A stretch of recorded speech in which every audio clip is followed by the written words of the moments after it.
سجل العلا قصصا هنا أحلام ترويها لسجل العلا قصصا هنا أحلام ترويها الأمجاد قد عظمت فللأمجاد بانيها.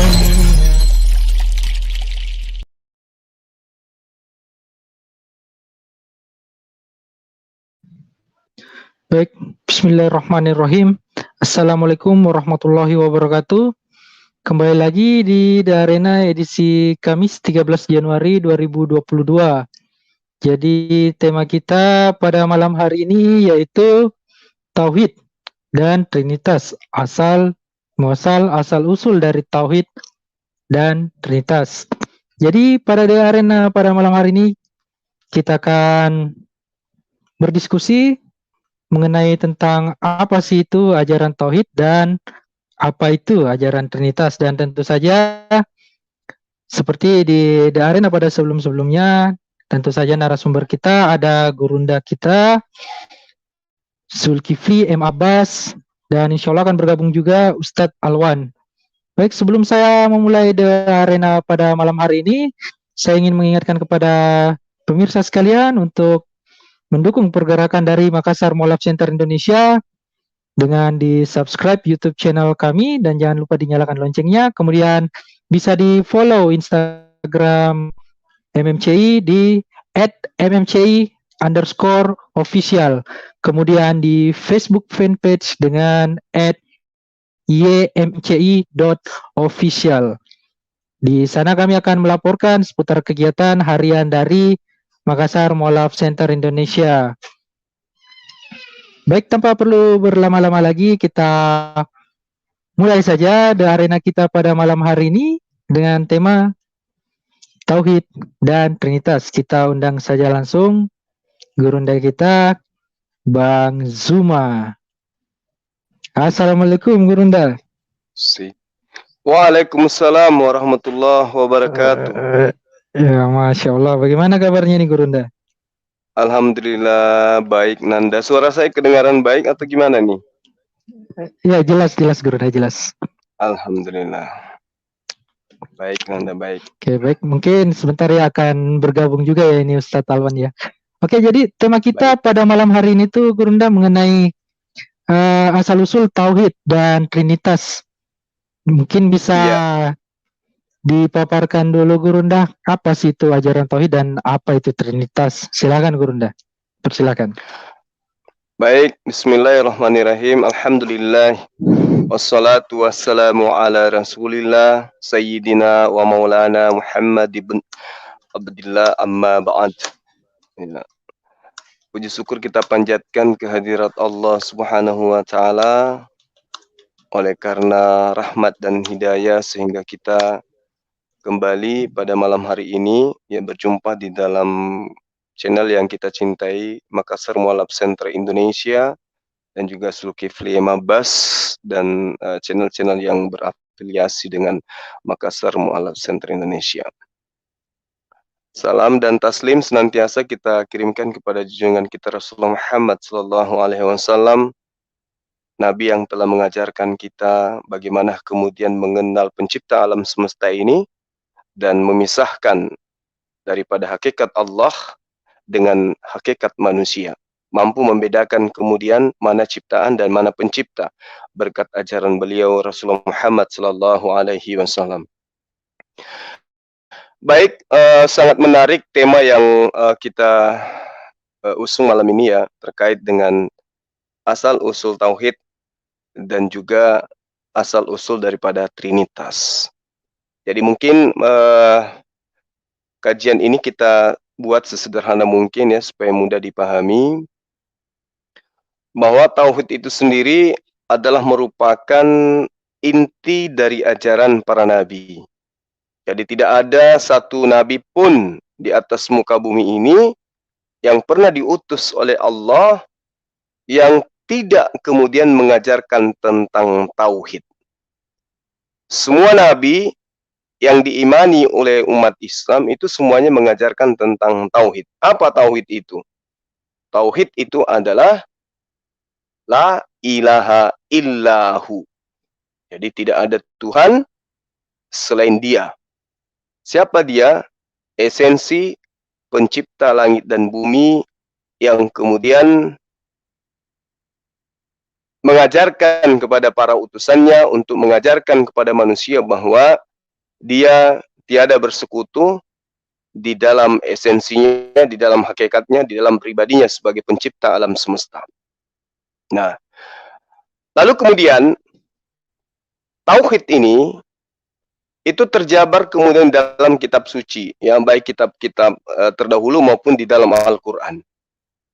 Jadi terkait dengan ilmu, dalam hal ini ilmu tauhid, itu adalah merupakan pokok atau inti dari ajaran Islam yang bersumber dari Al-Quran dan As-Sunnah.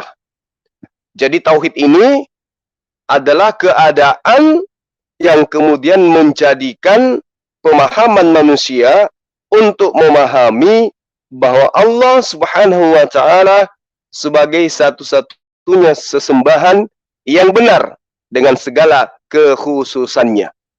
Ini yang dipahami oleh umat Islam. Nah, lalu kemudian dari makna ini sesungguhnya dapat dipahami bahwa banyak hal yang dijadikan sesembahan oleh manusia yang kita lihat saat sekarang bisa berupa manusia, bisa berupa malaikat, bisa berupa batu, bisa berupa nabi, bisa berupa orang-orang soleh. Bahkan ada makhluk-makhluk aneh yang juga kemudian banyak manusia yang mentauhidkan, menjadikannya sebagai sembahan-sembahan. Nah, kalau di dalam ajaran agama Islam, tauhid itu sendiri itu terbagi tiga. Ada uluhiyah, ada rububiyah, kemudian ada tauhid asma wa sifat. Di dalam Al-Qur'anul Karim Allah menerangkan ala lahul khalqu wal amr tabarakallah rabbul alamin. Ingatlah, camkanlah, pahamilah, ya, menciptakan dan memerintahkan itu hanyalah hak Allah semata. Jadi hanya Allah yang punya hak, tidak ada yang lain untuk dalam hal sebagai pencipta. Dialah yang kemudian menjadi pencipta. Jadi maknanya adalah mengesahkan Allah dalam hal penciptaan, kepemilikan, dan pengurusan. Nah, itu dalil yang kita pahami dalam ajaran agama Islam, ala lahul khalqu wal amr tabarakallah rabbul alamin. Lalu kemudian tauhid yang tadi kusebutkan itu, tauhid uluhiyah atau tauhid ibadah, itu disebut tauhid uluhiyah karena menisbahkan kepada Allah. Nah, pemahaman ini kemudian adalah tauhid ibadah, dikatakan tauhid ibadah karena disandarkan, ya, disandarkan kepada makhluk. Artinya bahwa pengesaan Allah dalam ibadah, yakni bahwasanya hanya Allah satu-satunya yang berhak disembah. Allah satu-satunya yang berhak diibadahi. Allah satu-satunya yang berhak menerima persembahan ibadah manusia. Dzalika bi anna Allah huwal khalqu wa anna ma yad'una min dunil batil. Demikianlah karena sesungguhnya Allah dialah yang hak dan sesungguhnya yang mereka seru selain Allah adalah batil. Jadi kalau ada orang kemudian mengatakan menyembah kepada pencipta alam semesta, tapi faktanya dia menyembah makhluk, menyembah manusia, menyembah hewan atau apapun itu selain Allah, maka mereka tidak memahami tauhid uluhiyah. Mereka tidak mentauhidkan Allah dalam versi uluhiyah atau tauhid ibadah. Nah, orang yang benar, tauhid yang benar adalah menyembah, mengakui hanya Allah satu-satunya pencipta. Lalu kemudian setelah mengetahui itu, beribadah kepada pencipta ini tanpa beribadah kepada unsur lain. Tidak ada beribadah kepada anaknya, beribadah kepada utusannya, beribadah kepada nabinya, beribadah kepada malaikatnya. Ada. tapi semata-mata beribadah hanya kepada Allah. Lalu yang terakhir, asma wa sifat. Ya, asma wa sifat. Apa maksudnya? Maksudnya adalah mengesahkan Allah dengan sifat yang dimiliki, mengesahkan Allah dengan asma atau nama yang dimiliki. Ya, jadi dalam ilmu tauhid, ya, khususnya tauhid asma wa sifat ini, artinya tauhid tentang nama, tauhid tentang sifat-sifat Allah itu mencakup dua hal, penetapan dan penafian. Artinya gini, manusia harus menetapkan seluruh nama dan sifat bagi Allah sebagaimana yang ditetapkan bagi diri Allah di dalam Al-Quran dan juga Sunnah Rasul Muhammad SAW. Jadi tidak menjadikan sesuatu yang semisal dengan Allah dalam nama dan sifatnya. Sehingga di dalam menetapkan sifat bagi Allah itu kita sebagai umat Islam tidak boleh melakukan apa istilahnya nih? Tidak boleh melakukan penolakan atau menolak daripada sifat Allah. Ada disebut dengan tahtil, ada yang disebut tahrif, atau sampai kita mengubah daripada sifat Allah. Atau tamsil, menyerupakan dengan makhluk. Itu nggak boleh. Nah, termasuk ta'yif atau mengumpamakan Allah dengan sesuatu, itu nggak boleh. Makanya Allah menerangkan dalam Al-Quran surah Asy-Syura nomor ayat 11, laisa kamitslihi syai'un wa huwas samiul basir.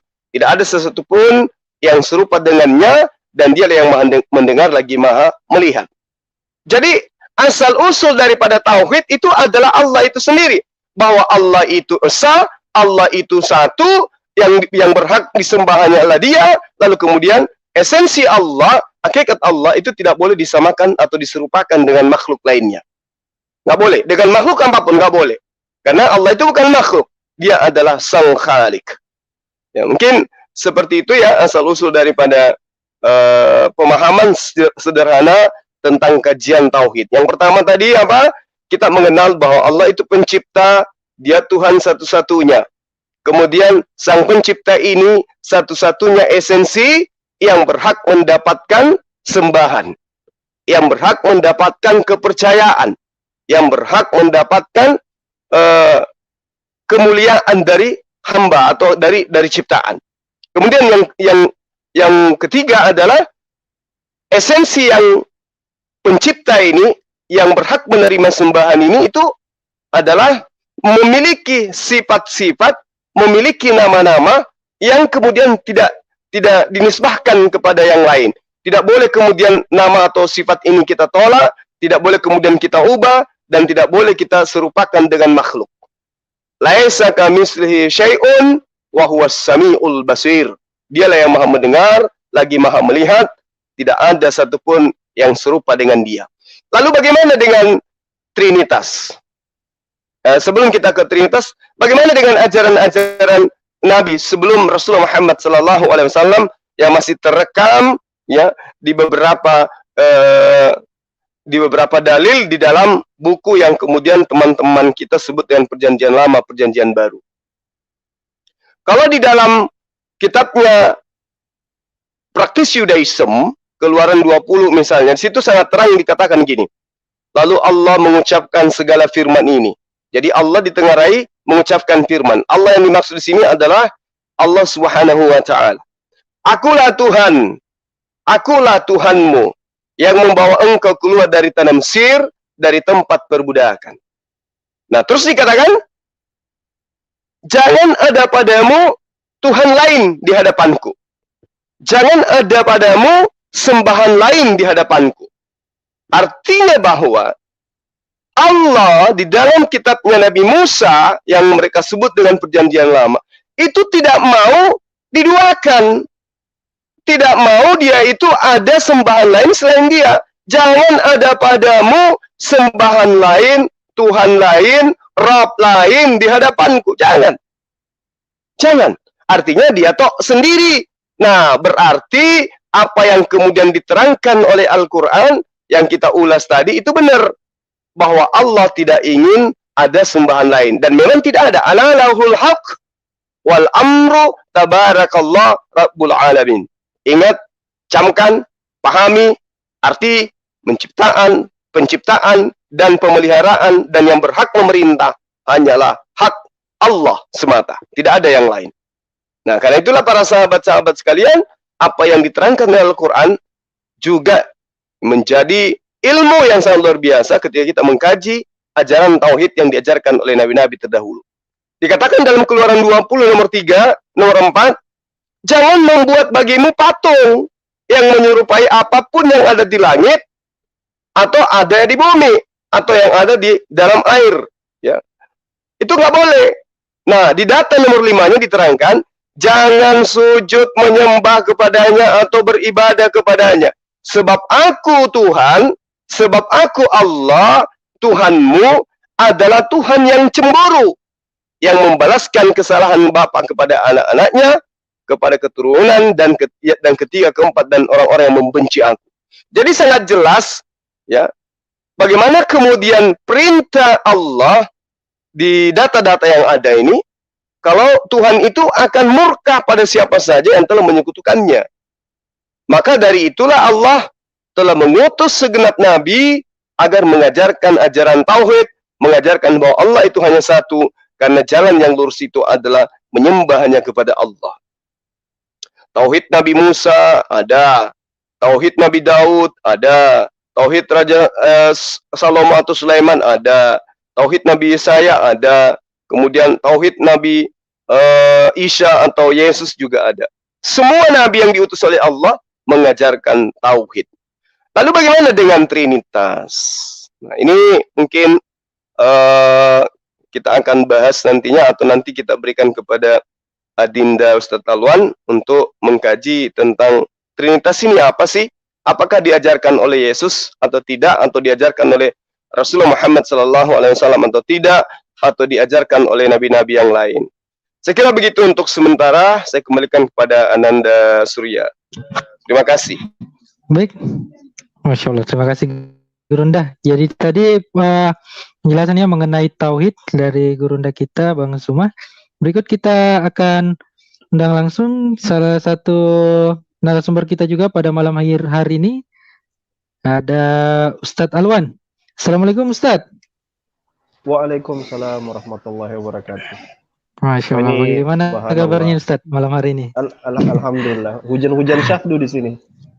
Sama di sini juga deh hujan. Betul, ya kan kita bertiga di Makassar. Ya, Siantero kayaknya. Iya. Ya, tapi paling tidak yang kedinginan kayaknya cuman Kanda Zuma saja. Alhamdulillah. Allah. Oke, baik nih Ustaz. Jadi tema kita pada malam hari ini tuh ada tauhid dan trinitas ya. Tadi tauhid sudah dijabarkan tadi oleh Gurunda semua. Mungkin Ustaz Alwan bisa mengenai trinitas ini, Ustaz. Silakan. Ya, baik. Oke. Jadi kalau kita bicara doktrin ya, doktrin trinitas. Karena ini sesuatu yang diperdebatkan sendiri di dalam internal kekristenan tentang trinitas itu sendiri. Saya ingin bermula dari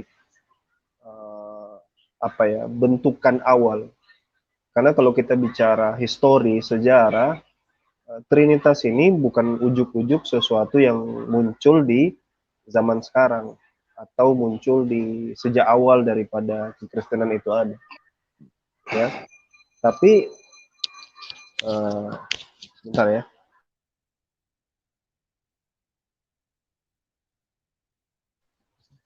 Iya, mohon maaf, saya perbaiki dulu ini slide-nya. Ya, jadi dia berawal dari sesuatu yang dibentuk. Karena kalau kita baca sejarah-sejarah itu di abad pertama, bahkan berpuluh tahun, ya, belum lagi sampai 100 tahun, berpuluh tahun di saat Yesus itu tidak ada, wafat, maka sudah muncul pemahaman mereka tentang Kristos atau Mar atau biasa mereka mengartikan sebagai Logos. Nah, ini yang kemudian berkembang dari yang seperti itu menjadi Trinitas yang dikenal sekarang. Nah, kita ambillah beberapa pemikiran ya. Misalnya kalau kita lihat di rentang waktu di antara 100 sampai lebih sedikit, itu ada kelompok yang kita kenal sebagai kelompok Mercion. Nah, Mercion ini dia mengajarkan bahwasanya pencipta, dalam hal ini Bapa, dengan si penebus, dalam hal ini Yesus, itu dua-duanya Tuhan.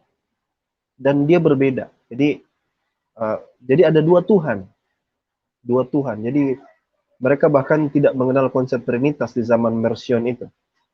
Mereka tidak tahu apa itu Trinitas ya. Jadi Trinitas itu di abad awal itu tidak ada sama sekali.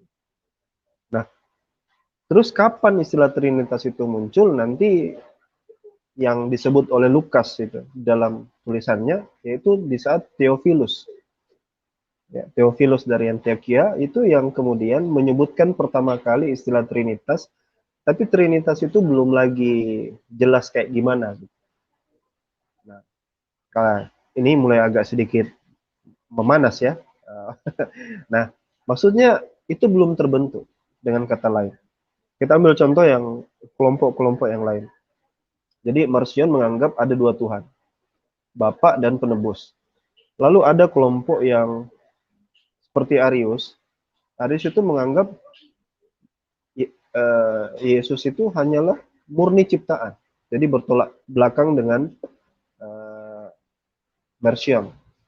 Murni ciptaan. Dia tidak ada unsur ketuhanan sama sekali. Itu pendapat Arius. Lalu ada pendapat Dekotisme.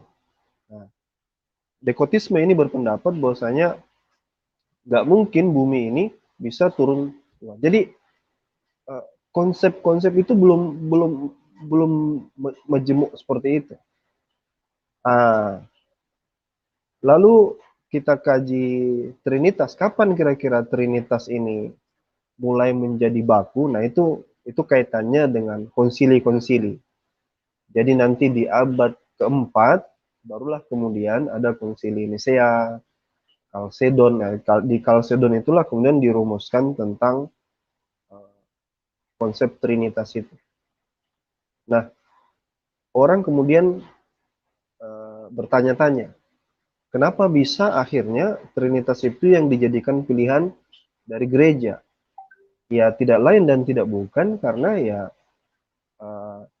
di antara persaingan yang ketat yang tersisa itu hanyalah antara Arius dengan Athanasius. Antara dua kelompok ini aja. Dan yang pada endingnya akhirnya Athanasius ini yang akhirnya dengan penguasa dia bisa kita katakan memenangi perseteruan itu. Ya sehingga otomatis ya itulah kemudian doktrin yang ditanamkan. Nah, doktrin Trinitas itu kan satu esensi, tiga hipostasi atau oknum ya, atau pribadi. Jadi satu hakikat tiga pribadi. Ini konsep yang betul-betul rumit ya. Tidak seperti tauhid menyimpang-menyimpangnya orang di dalam Islam ya. Misalnya kelompok Syiah misalnya, itu mereka tetap meyakini tentang tauhid. Tapi kalau di kekristenan itu sampai sekarang Trinitas itu punya model macam bentuk. Jadi sampai detik ini rumusan itu tidak pernah ketemu. Misalnya kalau kita bicara tentang Trinitas yang standar, itu satu hakikat tiga pribadi yang mana setiap pribadi ini beda tetapi sama. Bingung kan ya? Makanya kebingungan itu yang dibawa sama Joshua Tewu. Makanya dia bilang daripada buat orang bingung, kita bilang saja ini sebenarnya satu aja, satu pribadi aja semua ini. Yesus itu Bapa, Bapa itu Yesus, Yesus itu Roh Kudus itu Yesus gitu. Atau dikenal dengan oneness Pantekosta. Itu satu. Lalu ada kemudian monarkisme. Ini kelompok Trinitarian yang lain. Lalu ada kelompok yang kalau Joshua Tewu tadi oneness Pantekosta itu modalisme. Ya, merujuk kepada modalisme yang dulu. Lalu ada subordinate. Pak siapa itu kemarin yang subordinate itu, dia menganggap bahwasanya Yesus itu tidak setara dengan Bapa. Ini kan kebingungan-kebingungan yang muncul dalam memproyeksikan Trinitas itu. Jadi sederhananya saya ingin katakan bahwasanya kapan itu semua bermula? Mereka mulai bingung, yaitu ketika mereka memaknai salah tentang anak Tuhan. Yang dalam konteks Judaism, anak Tuhan itu sebenarnya adalah apa? Orang soleh, orang baik. Sebagaimana juga ditulis di dalam tulisan-tulisan di dalam Perjanjian Lama.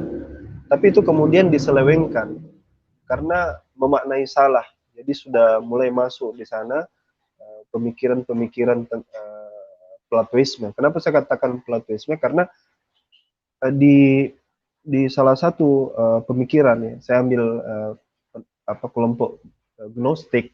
Gnostik itu meyakini ada satu sosok yang mirip dengan yang disamai oleh Plato, yaitu Demiurge.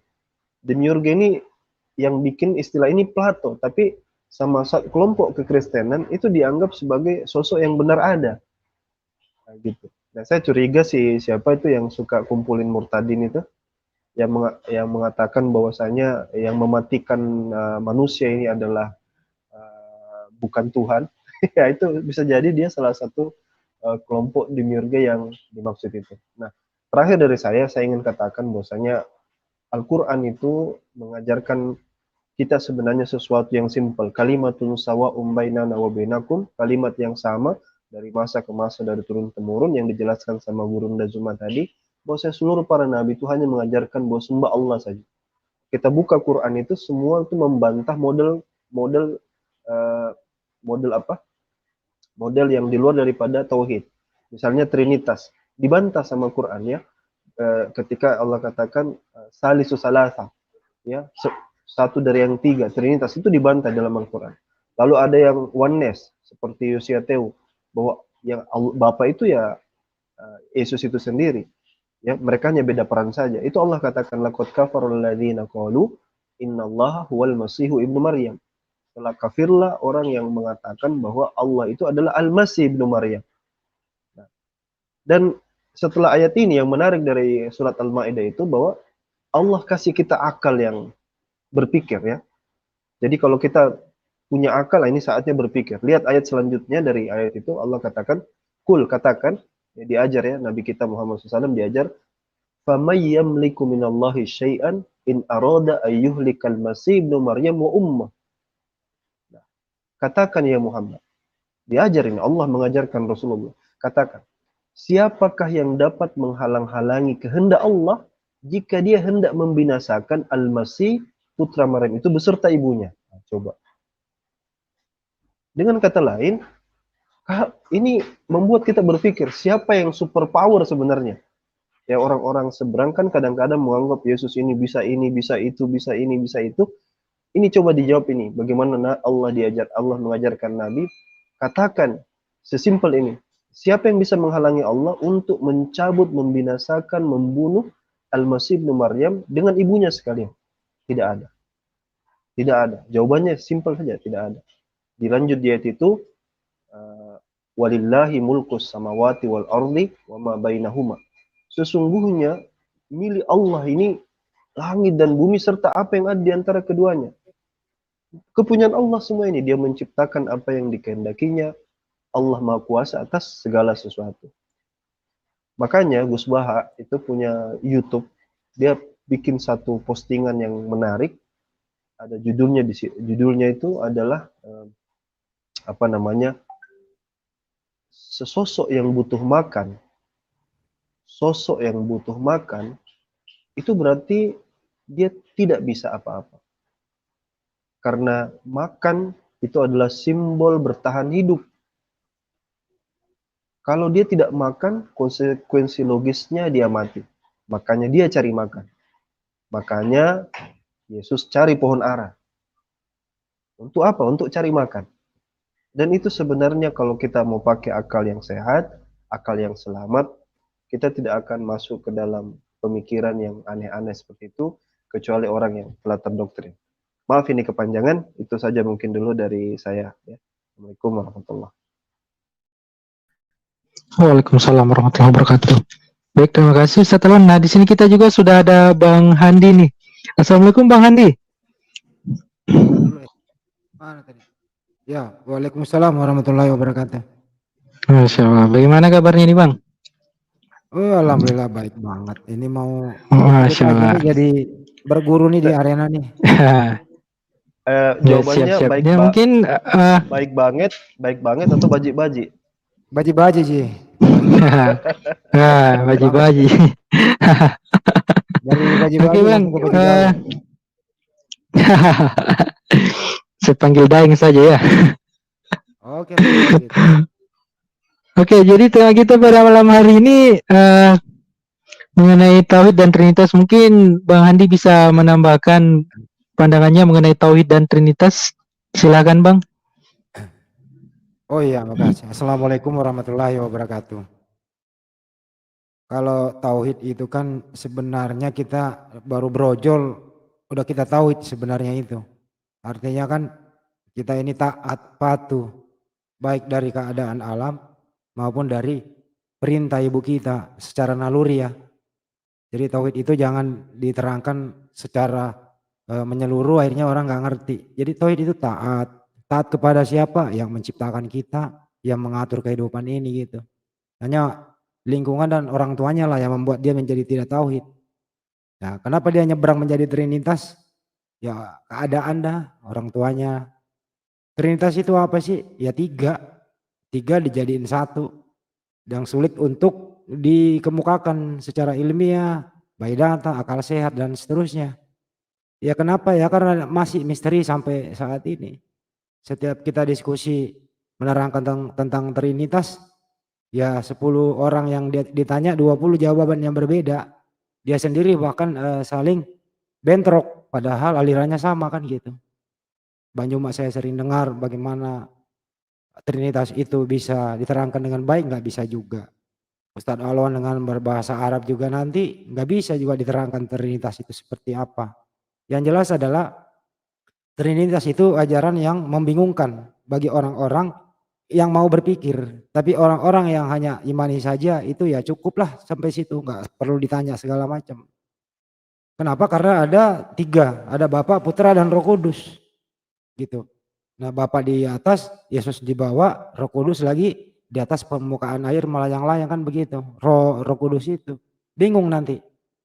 Satu yang lemah, satu yang kuat disatuin katanya lemah. Kalau dia lagi lemah, kuat lagi kuat. Tuhan jadi Tuhan, kalau lari bermujizat, dia lagi tidur istirahat Tuhannya dan seterusnya kan bingung. Jadi pelajaran anak-anak kelas 3 SD menanya kepada profesor nggak bisa jawab loh. Dengan pertanyaan lugu anak kecil, tolong terangkan ya Pak Prof tentang Trinitas. Oh jangan banyak tanya kamu, imani saja itu, belum waktunya. Nah ini kan apa ya? Sesuatu yang memang dia sulit jawab pertanyaan yang standar itu. Jadi kecuali Trinitas dijelaskan dengan filsafat dan asumsi, kena tuh barang. Kira-kira begitu dari saya. Makasih. Masya Allah, baik. Terima kasih Bang. Kita undang lagi nih, ada beberapa pemirsa juga kita yang sudah ada di backstage. Ada Citos Apologet, Imam. Dek, kita naikkan satu-satu aja biar pakai timing. Satu-satu ya Pak. Ya. Citos aja dulu. Oke, mungkin kita mulai dari Citos dulu ya. Ya, silakan. Silakan Bang Citos. Selamat malam. Apakah suara saya terdengar ya? Agak kecil Bang suaranya. Oh, ya. Baik. Kalau gini Bang, apakah sudah terdengar? Mohon maaf. Oke. Mungkin sudah terdengar ya. Ya, selamat malam teman-teman. Ya, silakan Bang. Kalau di saya sini kayak masih kurang bagus ya. Iya, naik turun suaranya Bang. Siap. Untuk sahabat yang ada di live chat bisa meninggalkan pertanyaannya juga di situ.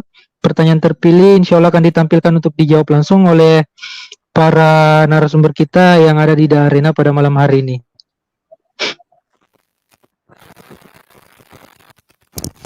Halo Bang. Ya, oke, sudah jelas Bang, silakan. Oke, terima kasih. Jadi gini, apa namanya, eee, kesulitan bagi kami, kesulitan teman-teman muslim ya untuk memahami kami itu, sebenarnya ini udah klasik dan ini sebenarnya udah terselesaikan ya. Banyak sekali kita bisa melihat bagaimana, penjelasan Pak BN dan kemudian penjelasan teman-teman yang lain bahwa Trinitas itu bukan mengenai, eee, apa ya, jumlah Tuhan, tetapi mengenai apa yang ada di dalam diri Tuhan tadi. Jadi, jika teman-teman melihat pada diri Anda pun juga di dalam satu diri Anda memiliki yang namanya logik dan Anda juga memiliki roh di dalam satu wujud Anda.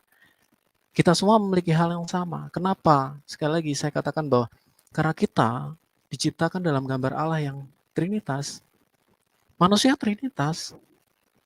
Dari mana gambarnya? Kejadian 1 ayat 26. Sebab baiklah kita menciptakan manusia menurut rupa dan gambar kita. Jadi bagaimana Trinitas itu memang equal dengan kebagaimanaan Allah itu. Di dalam satu Allah Bapa yang kami sembah, dia memiliki logosnya dan dia juga memiliki rohnya. Nah, apa sulitnya memahami di dalam satu diri Citos atau dalam diri Ustadz Awan itu juga terdapat logosnya dan terdapat rohnya. Dari mana itu pattern? Dari Allah kami yang Tritunggal. Sebaliknya jika Tuhan itu yang dia tidak sama dengan, benar tidak sama dengan yang diciptakan, kemudian itu bagi kami absurd. Itu bagi kami lalu seperti apa? Di dalam kekristenan, iman Kristen jelas Allah menciptakan manusia di dalam gambarnya. Di dalam kitab Ulangan 6 ayat 4 juga dikatakan bahwa dengarlah Israel, Tuhan Allah kita, Tuhan itu Esa. Ayat itu tidak berhenti di situ, tetapi ayat itu juga terus berjalan, bergulir di ayat kelima dikatakan, kasihlah Tuhan Allahmu dengan segenap hati.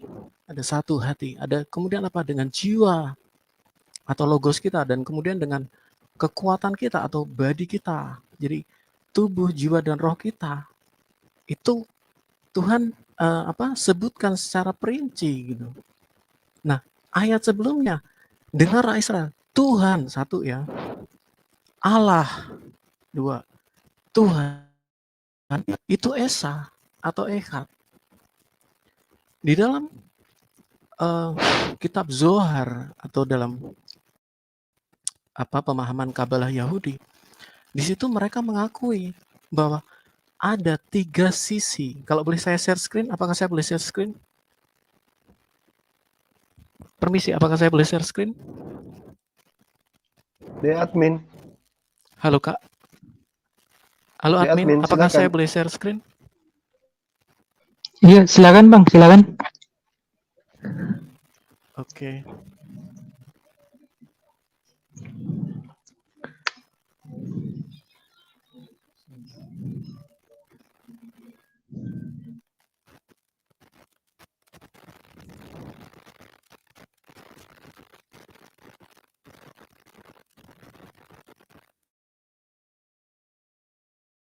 Ini adalah penggalan dari kitab Zohar. Kitab Zohar ini ada pada abad kedua Masehi. Oke, baik. Saya jelaskan dari sini, Bang. Concerning the meaning of Shema Yisrael, the Zohar writes, Teruma 160b, the two words Shema Yisrael express a unification of 3 sides. Ini bukan sumber Kristen ya, Bang, tetapi ini sumber Yahudi. Shema Yisrael, which are the 3 words, ada 3 kata, yaitu Hashem, Elohenu, dan Hashem. Jadi, kenapa Tuhan tidak menyebut, dengarlah Israel, Tuhan itu Esa, tetapi selalu dikatakan Tuhan, Allah, Tuhan. Since it's all one. Jadi keimanan yang kami miliki ini pun juga didukung tanpa kami harus merasa dibenarkan oleh mereka. Tetapi kami juga punya kami punya platform sendiri tentu saja. Tetapi ini ketika kita membaca Hashem, Elohenu, Hashem, since it's all one, mereka pun bisa melihat bahwa ada unification of three sides. Nah, bergulirnya ke ayat 5, dikatakan apa ayat 5? Kasihlah Tuhan Allahmu dengan segenap hatimu dan dengan segenap jiwamu. Ada 3 di situ. Itu sudah, dan ketiganya baik tubuh, jiwa, dan roh kita itu adalah satu manusia. Kita tidak bisa menyebut 3 manusia, melainkan satu manusia. Sama juga Allah dengan logosnya, dengan rohnya adalah satu Allah. Ya mungkin demikian Bang. Silahkan Bang, mungkin demikian dulu. Monggo kalau mau ditanggapi. Baik, Ada terima yang- kasih Bang Citas. Mungkin ya Gurunda. saya sedikit deh. Ya silakan Gurunda, silakan. Oke, saya cuma ingin bertanya dulu nih kepada saudara Citos nih. Kalau sahabat saya ini menyetarakan atau memberikan analogi bahwa Tuhan pencipta alam semesta itu Anda analogikan dengan sisi manusia. Saya ingin tanya dulu dan tolong dijawab dengan singkat. Antara Bapa, Yesus, dan Roh. Pada diri manusia, Bapa Anda dudukkan sebagai apa di sini? Jasad, Dalam diri rohnya, atau Ya. apanya? Bapa Itu duduk sebagai, wujud. oke, sebagai wujud. berarti jasad ya, sebagai jasad. Ya, Yesus, baik. Yesus sebagai apa? Bapa adalah tubuh Yesus manusia, adalah logos. adalah logos ini maksudnya apa nih? Ya. Logos itu pikiran. Karena Oke, logos pikiran. ada 2 ya, Bang ya. Ya, berarti Bapa adalah jasad, pikiran manusia adalah Yesus, kemudian roh manusia adalah Ya, roh manusia. Roh Kudus. Baik, Ya, betul. Baik. Betul. oke. Berarti Yesus adalah pikiran, Ya, jasad logos manusia adalah Bapa, roh manusia wujud adalah Roh Roh Kudus. Ya, Oke. baik. Nah, pada diri Allah, pada diri Bapa itu ada yang disebut pikiran. Nah, Ya, betul. pikiran ini kemudian nuzul menjadi manusia. Manusia ini adalah Iya, betul. pikirannya, manusia ini adalah pikirannya Bapa. Iya, Kan begitu betul. ya? Nah, berarti pada diri manusia yang berupa pikiran, pikiran manusia Ya. berubah menjadi benda. Bukan begitu? Bukan seperti itu, Kan- Bang. Kita melihat Kan idenya, tunggu, kan idenya manusia sudah berwujud manusia nih. Idenya saya sudah berwujud benda. Idenya Bapak sudah berubah benda, yaitu makhluk Yesus, manusia. iya, oke. Boleh tidak ide manusia itu berpindah dari manusia membentuk pribadi baru? Boleh enggak? Gini, Bang. Analogi yang saya sampaikan yang paralel dengan yang Abang tanyakan ini seperti ini. Logika saya itu bisa keluar dari saya dan bertemu ngopi-ngopi berlima di sini dengan Bang Handi, Bang Alwan, Bang Juma. Logika saya bisa saya utus. Kita bisa ngobrol. Ya, oke. Nah. Logika Anda wujud kemudian menjadi Tetapi- pribadi baru. Tetapi logika saya ini tidak bisa menjadi wujud yang baru. Nah, Yesus Karena- dengan wujud Bapa itu sama enggak? Sebentar, Bang. Karena logika saya tetap memiliki keterbatasan, Bang. Tetapi tidak Oke. dengan logika Allah. Oke. Jadi, Nah, sekarang sepenuhnya Yesus ini kan adalah logika logika Allah. dan dia Oke. sepenuhnya adalah manusia. Oke. Yesus punya keterbatasan enggak? Sebagai manusia dia pasti punya banyak keterbatasan. Logika Allah punya keterbatasan tidak? Kalau logika Allah tentu tidak punya. Yesus? Tetapi upaya Abang memisah antara logika Allah membuat sebuah garis di antara kami mengimani bahwa logika Allah dan manusiawinya Yesus itu satu. Kayak Bang Zuma itu punya jasad rohani dan jasad jasmani, Bang. Keduanya itu Iya, satu tanpa iya. harus bertabrakan. Nah, oke. Apa Yang yang Bang Zuma, sebentar Bang, mohon maaf. Hmm. Apa yang Bang Zuma, jasad Bang Zuma lakukan itu tidak bisa apa yang roh Bang Zuma ada itu tentu tidak bisa ditabrak-tabrakkan dengan apa yang Bang Zuma lakukan. Karena Bang Zuma dengan roh Bang Zuma itu satu. Demikian pula Oke, kemanusiaan Yesus. kita tidak sedang berbicara mengenai roh. Kita sedang berbicara mengenai saya dan ide saya. Allah Iya, baik. dan idenya Allah. Allah idenya sudah berwujud menjadi Yesus, betul? Iya, betul. Oke, ide Allah punya keterbatasan? Ide Allah tentu tidak punya keterbatasan. Yesus punya keterbatasan? Punya keterbatasan. Punya. Yang mana yang benar? Ide Allah punya Keduanya keterbatasan atau ide Keduanya Allah tidak benar. punya keterbatasan? Loh kok bisa? Bagaimana mungkin kemudian Anda mengatakan sesuatu bersamaan dengan tinggi bersamaan dengan pendek? Iya, sebab di dalam saya lupa Efesus atau Filipi 2 dikatakan bahwa yang dalam rupa Allah tidak menganggap kesetaraan dengan Allah sebagai Filipi 2 betul. milik yang harus dipertahankan, melainkan telah mengosongkan dirinya dan mengambil rupa seorang hamba dan menjadi sama dengan manusia. Yang dikosongkan ini apanya? Idenya. Dia dalam rupa Allah, berarti dalam fullness of God ya Bang ya. Dia mengosongkan dirinya, dia menjadi mengambil manusianya. Iya, betul Bang. Oke. Berarti jasadnya hilang atau idenya yang hilang? Ide itu tetap ada Bang, sama seperti kita bicara saat ini. Ide berarti Yesus ini Abang, tapi berarti Yesus tidak boleh di dalam diri saya. Berarti Yesus tidak boleh dikatakan bahwa dia adalah pribadi baru. Karena ternyata kan gini loh, jasad saya ini adalah Bapa, roh saya ini adalah Roh Kudus, ide saya, akal saya itu adalah siapa? Yesus itu tadi, kan gitu. Baik. Oke, nah sekarang Bapa sebagai jasad masih ada di surga. Idenya sudah berubah menjadi manusia, bukan begitu? Betul. Nah, sudah berubah menjadi manusia. Ide Bapa itu punya keterbatasan tidak? Tidak. Yesus punya keterbatasan tidak? Punya. Berarti Yesus bukan ide? Bukan seperti itu, Bang. Tadi saya ulangi jawabannya. Dia mengosongkan dirinya, Bang. Jadi dia mengosongkan dirinya. Kalau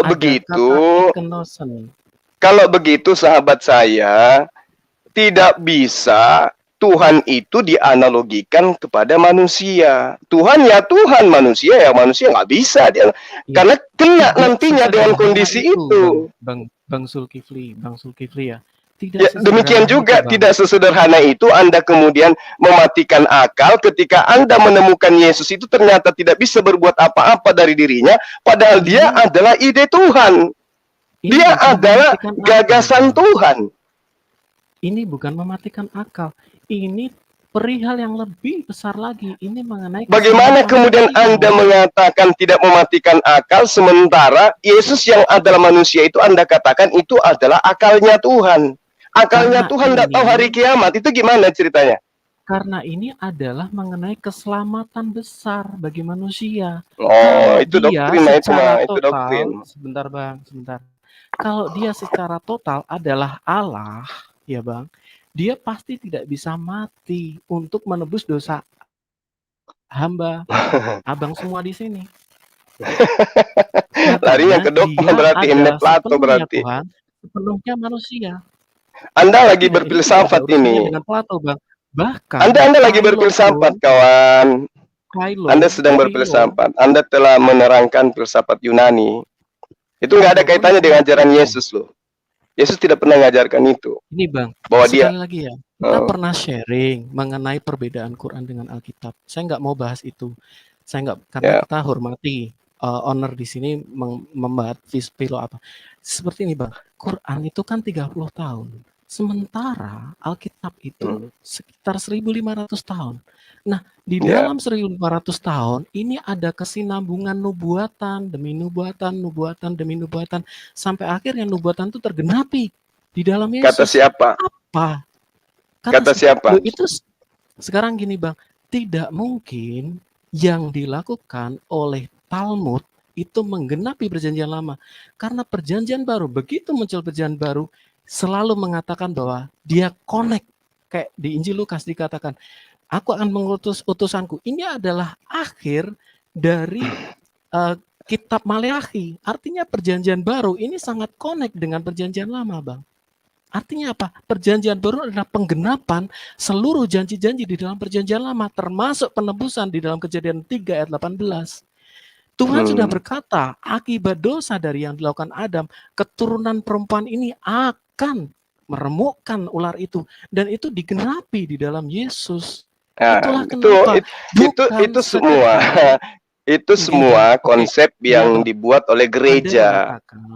Kan Anda gitu. mengatakan seperti itu. Ini tidak sesederhana itu, saya sampaikan sekali. Karena ini bicara masalah keselamatan besar bagi seluruh dunia. Kalau Oke. Tuhan Gini. nggak bisa mati. Itu yang Anda sampaikan itu adalah ajaran gereja. Sekarang saya tanya kepada sahabat saya ini. Konsep keselamatan yang Yesus ajarkan kepada murid-muridnya kayak mana? Gini Bang, Mesias itu kan ada dua. Yang pertama, dia adalah Saya Mesias tanya yang apa, abang menyelesaikan saya, dosa. saudara saya tanya jawab apa gitu. Ya. Jadi memang susah karena Dia Anda sudah mengajarkan dosa. ajaran gereja, melalui sementara yang saya minta adalah ajaran Yesus. Jadi memang nggak nyambung. Kali pertama, Bang, Baru sadar nggak nyambung. Tuhan Iya dari tadi sebenarnya. melakukan penebusan itu adalah Tuhan juga mengorbankan, Bang, mengorbankan. Jadi ketika Adam berbuat dosa, ada pengorbanan darah di situ juga. Kemudian lari ke Abraham itu juga melakukan pengorbanan.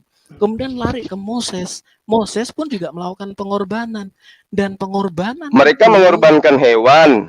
Lalu yang mengajarkan mengorbankan manusia siapa? Yesaya 53. Di dalam Yesaya 53 dikatakan bahwa hamba itu akan menderita. Hamba itu juga dia menjadi korban penebus salah, Bang. Jadi kita tidak tapi asal. yang punya kitab tidak memahami bahwa itu adalah nubuatan, itu adalah kisah, itu adalah cerita. Itu kitab kami, Bang. Itu kitab kami. Loh, kami yang saya kitab Kristen gitu. Loh, sekarang Kristen adalah salah satu dari sekte Yahudi. Ada 6 sekte Yahudi pada zaman Yesus. Saya baru kali ini ada teman Kristen yang berani mengatakan Yesaya itu adalah kitabnya Kristen. Baru Anda loh. Oh iya dong. Loh, Kristen itu adalah salah satu dari sekte Yahudi, Bang. Sekarang gini, bahkan bisa izin jelas sedikit kan? Sekedap Ustadz Alwan. Bahkan Bang Valen dan Bang Itzak pun berantem loh, Bang. Artinya apa? Kami punya hak juga dong mengklaim. Meskipun mereka mengatakan, oh ini kitab kami. Ya nggak bisa juga dikatakan seperti itu. Monggo Bang Alwan, silakan. Ya sedikit kan ya. Jadi sebelum jauh masuk ke eksegesa, karena saudara saya Citos ini memang senang dengan eksegesa ya. Saya ingin tanya dulu lah, Anda sama dengan Bambang Nursena pemikirannya? Ya, sedikit banyak saya sama Bang. Oke, baik. Saya belajar dari beliau. Oke, baik. Berarti dia Kristen Ortodoks ya? Saya bukan Kristen Ortodoks, Bang. Saya bukan Kristen, tapi saya belajar. Oke, tapi keyakinan Anda sama tentang Trinitas dengan Bambang Nursena? Iya, Bang. Oke, karena Bambang Nursena dengan Romo Daniel itu beda konsep Trinitasnya. Yang saya mau tanyakan gini, sederhana itu, Citos. Sebutkan siapa dan bagaimana konsep Trinitas sebelum abad ketiga Masehi.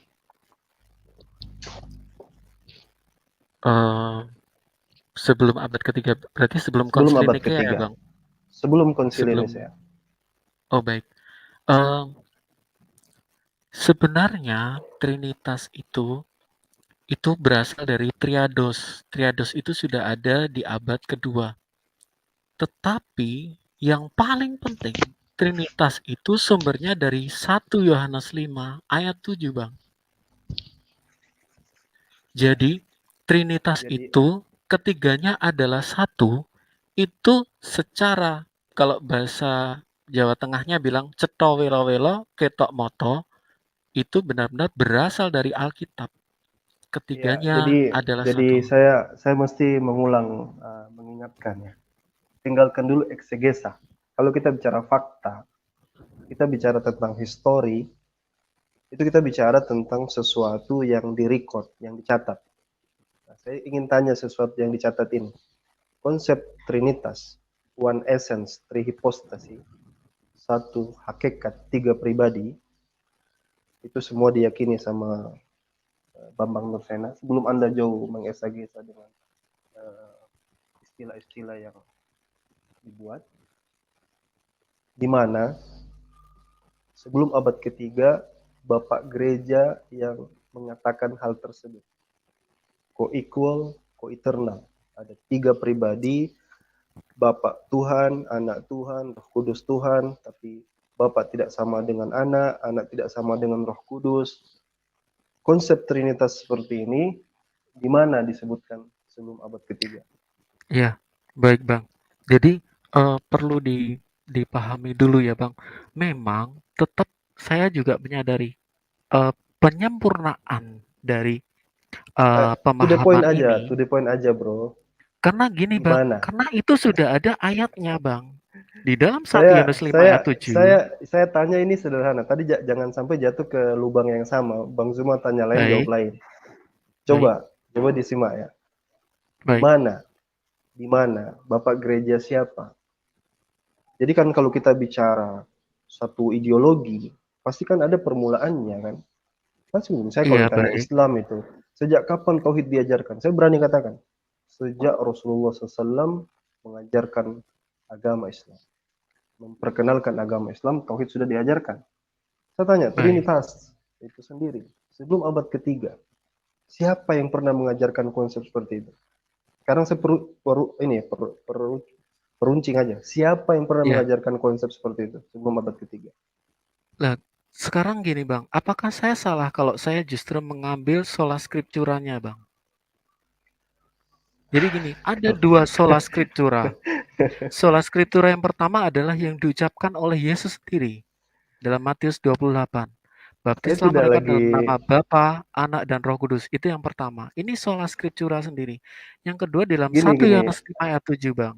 saudaraku Ketiganya Citos. adalah Kalau satu. kalau Oke, saudaraku oke, baik Citos, Bang. kalau Anda di waktu masih SD, masih SMP, ditanya siapa yang membacakan naskah proklamasi, Anda akan bilang pada waktu itu ada tentara Belanda yang meyakini ada, kan tidak begitu kan?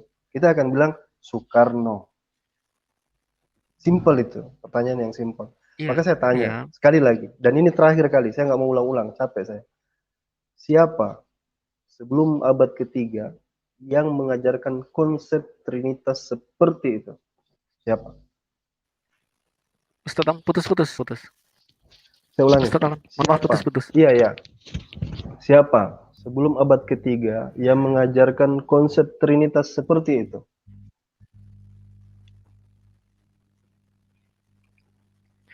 Ya, kalau nggak Eh, tahu nggak usah jawab.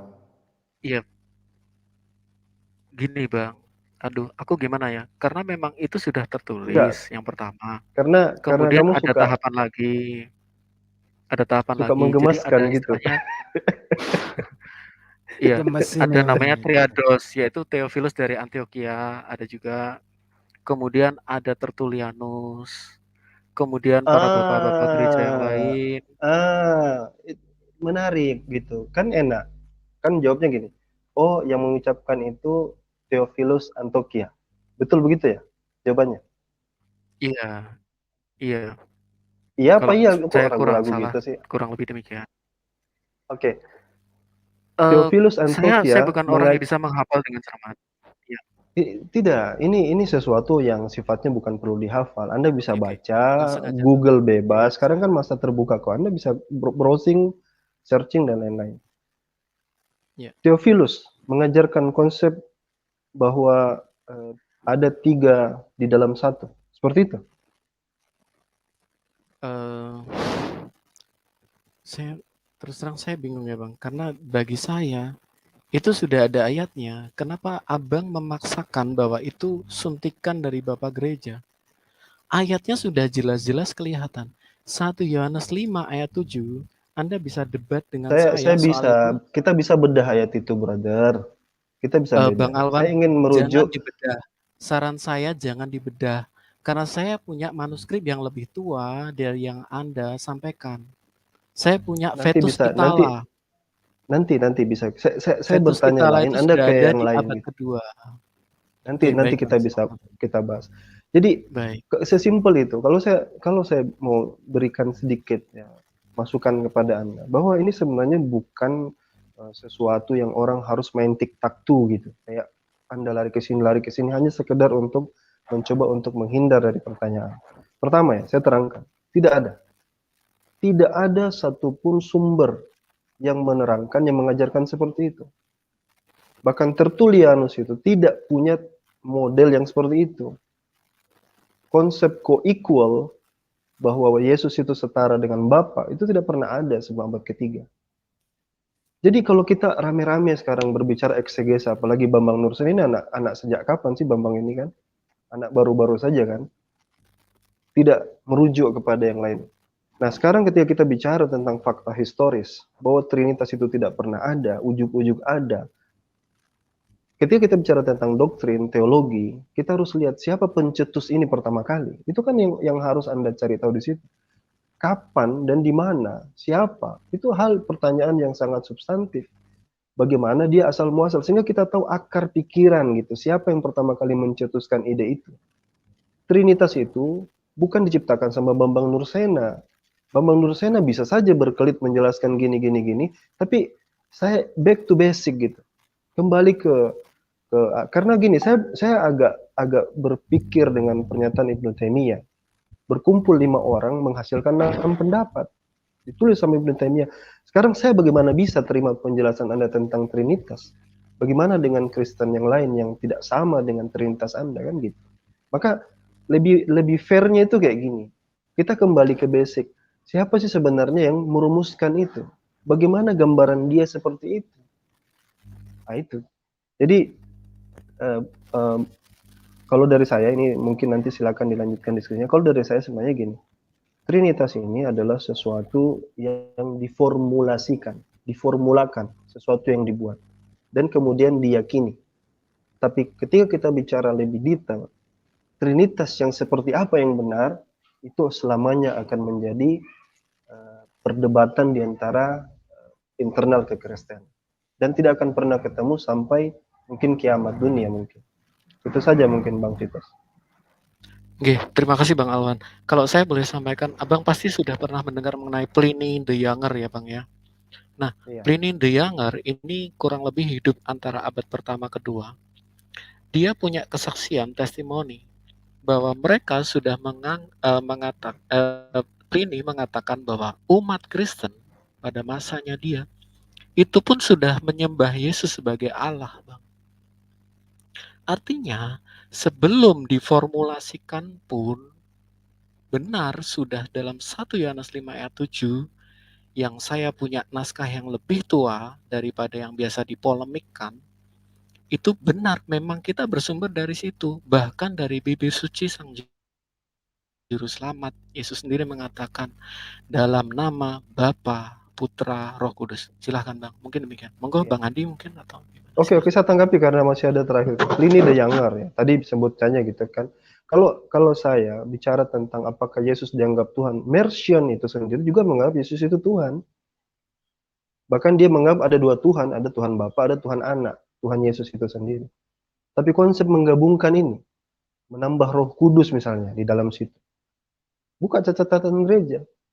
Makanya saya katakan tadi, ketika kita bicara tentang tauhid dan Trinitas itu punya asal muasal. Jadi dia tidak terpilah-pilah seperti itu. Oke, silakan Bang Handi, Bang Zuma, saya serahkan kembali ke admin. Ya, saya boleh dikit ya. Kalau saya sih Ya, silakan dulu Bang yang, Titus. kalau saya sih menyarankan ke Bang Citos itu lebih baik dekatkan diri kepada ajaran Yesus daripada kepada ajaran bapak-bapak gereja. Ini permintaan lebih bijak lah. Kenapa saya menyatakan demikian, Mas Citos, bahwa Yesus kan nggak pernah ngajarin hal demikian gitu. Setelah nggak ada Yesus kan baru bapak-bapak gereja ciptain yang misteri ini gitu. Yang namanya juga ciptaan manusia kan sulit untuk dijawab. Coba kalau ikutin ajaran Yesus. Yesus mengatakan sembahlah satu-satunya Allah yang benar itu.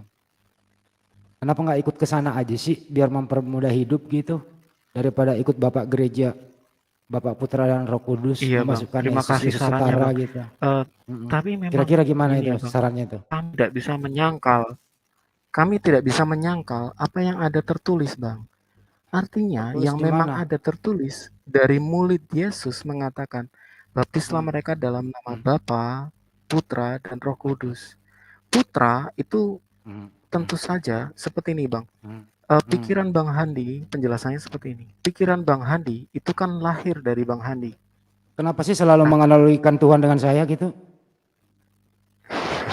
Ya, ini kan saya Nggak ada menjelaskan analogi aja, lain bro. Bang. Kenapa nggak ke pohon ke apa ke danau gitu yang indah Ya gitu? karena kan pohon kan tidak segambar dengan Tuhan, Bang. Jadi Jadi disebut putra Tuhan segambar dalam dengan bahasa manusia begitu. manusia yang segambar dengan Tuhan, Bang. Kemarin pas kita diskusi terakhir ya, Bang ya, saya sudah bertanya. Tapi sebentar, kenapa disebut putra? Karena logika kita, begitu kita ada logika itu lahir. Nah, dalam bahasa antromorfis, lahir itu yang lahir itu kan anak. Nah, makanya disebut sang putra. Begitu Allah ada, saat itu juga logikanya ada. Tidak ada jarak antara Allah dengan logikanya. Itulah kenapa dalam Yohanes 1 ayat 2 dikatakan, ia, logos, logika, pada mulanya, jadi sejak awal bersama-sama dengan Allah. Pada mulanya adalah logika Allah. Gini Logika aja Allah bro, bersama. biar nggak panjang, kita kan waktunya dikit nih, ada pembicara banyak. Ya, Gini aja deh, baik. dipersingkat gitu ya dengan bahasa Indonesia mulai dimengerti. Apakah Bapak dan Yesus itu sama atau beda? Bapa dan Yesus itu bisa dibedakan, tetapi hanya satu hakikat, Bang. Sama apa beda? Bisa dibedakan, tapi Jadi hanya berbeda? satu hakikat Allah. Gini, Bang. Berbeda Bedakan atau sama antara Bang Yesus ini dengan aja? prainkarnasi Yesus ya. Bapa dengan logosnya itu adalah satu Allah. Tapi Enggak, ini bukan Bapa bisa pertanyaan. dibedakan. Bukan itu pertanyaannya. Yesus dan Bapak sama atau beda?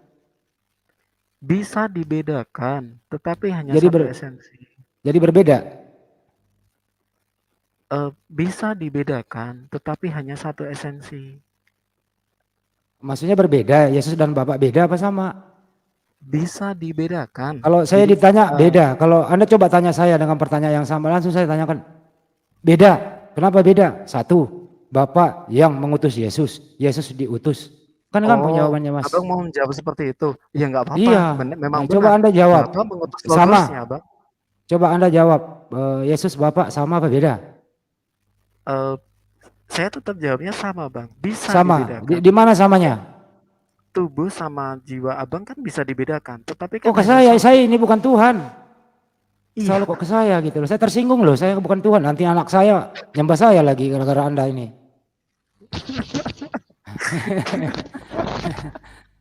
Nah, kalau memang sama-samanya apa gitu loh. Jadi kalau sama, oke, saya ikutin sementara 1 menit, saya kembaliin dulu moderatornya. Kalau memang sama artinya Yesus punya fisik, Bapak punya fisik, gitu ya. Yesus waktu di bumi bisa tidur, ya ikatan tadi sama, saya pegang jawabannya sama.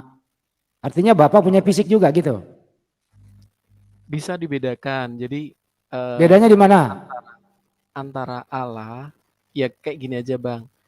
Roh. Ya bedanya di mana, samanya di mana, itu aja deh. Perbedaan dan jiwa. persamaan. Sebentar, ini formatnya nih ya. Seperti kalau kita ulangan dulu nih. Perbedaan dan persamaan. Dengerin dulu. Netizen Bang Andi udah mulai tanya apa belum ini? Enggak nih. Pertanyaan dan perbedaan, pertanyaan lagi. Persamaan dan perbedaan Yesus dengan Bapa. Iya. Persamaan dijelaskan B, perbedaan dijelaskan. Gitu supaya nanti saya periksa hasil ulangannya ya. Ya silakan anak-anak. Ya. Jadi persamaannya antara Allah dengan logosnya, begitu Allah ada, logosnya langsung ada. Gitu Bang. Itu persamaannya. Perbedaannya, Allah mengutus logosnya. Makanya di Yohanes 17 ayat 3, mengenal engkau Bapa satu-satunya Allah yang benar dan mengenal Yesus yaitu logosnya yang telah engkau utus. Gitu Bang. Oke, baik. Yang Anda sembah persamaannya atau perbedaannya? Yang saya sembah ya keilahiannya Bang. Persamaannya atau perbedaannya? Yang saya sembah ya mungkin aku bingung pertanyaannya sih. Karena gini. Ya tadi kan Anda mengatakan bisa sama bisa beda. Gini Bang, sebentar. Gitu. Sebelum Abang saya menjawab ya Bang ya. Jadi pertanyaan Abang ini adalah pertanyaan kacamata Muslim gitu ya Bang ya. Sementara memang saya Muslim bertanya. Saya masuk harus dibaptis dulu baru nanya Anda gitu. Sementara kami itu menerangkan perspektif kami. udah Artinya terangin pertanyaan aja, Anda, iya. Jadi ketika Anda memaksakan pertanyaanku harus seperti ini, nah itu kan kita out of nowhere gitu loh kita jawabnya. Udah saya nggak maksa kok, saya nanya doang kok Mas. Loh, iya saya tahu Bang, saya tahu. Tapi kan apa sudut pandang pertanyaan Anda itu kenapa nggak dibalik Bang? Misalnya gini, kan duluan kami yang ada. Gini aja deh, supaya 1 menit lagi nih, gini aja. Ajari saya bertanya supaya Anda bisa menjawab, coba. Ya, bagaimana Allah itu? Apa yang ada di dalam diri Allah itu? Ya, Oke, bagaimana Allah itu? Apa yang ada dalam diri Allah itu? Awas lu Ya, kalau nggak jawab benar. Lu yang pertanyaan lu sendiri nih, silakan. Oke. Allah itu satu, tetapi di dalam satu itu dia memiliki logosnya, pikirannya, dan dia memiliki rohnya. Kejawab kan Bang? Ya. Nah, kan? Logos itu siapa?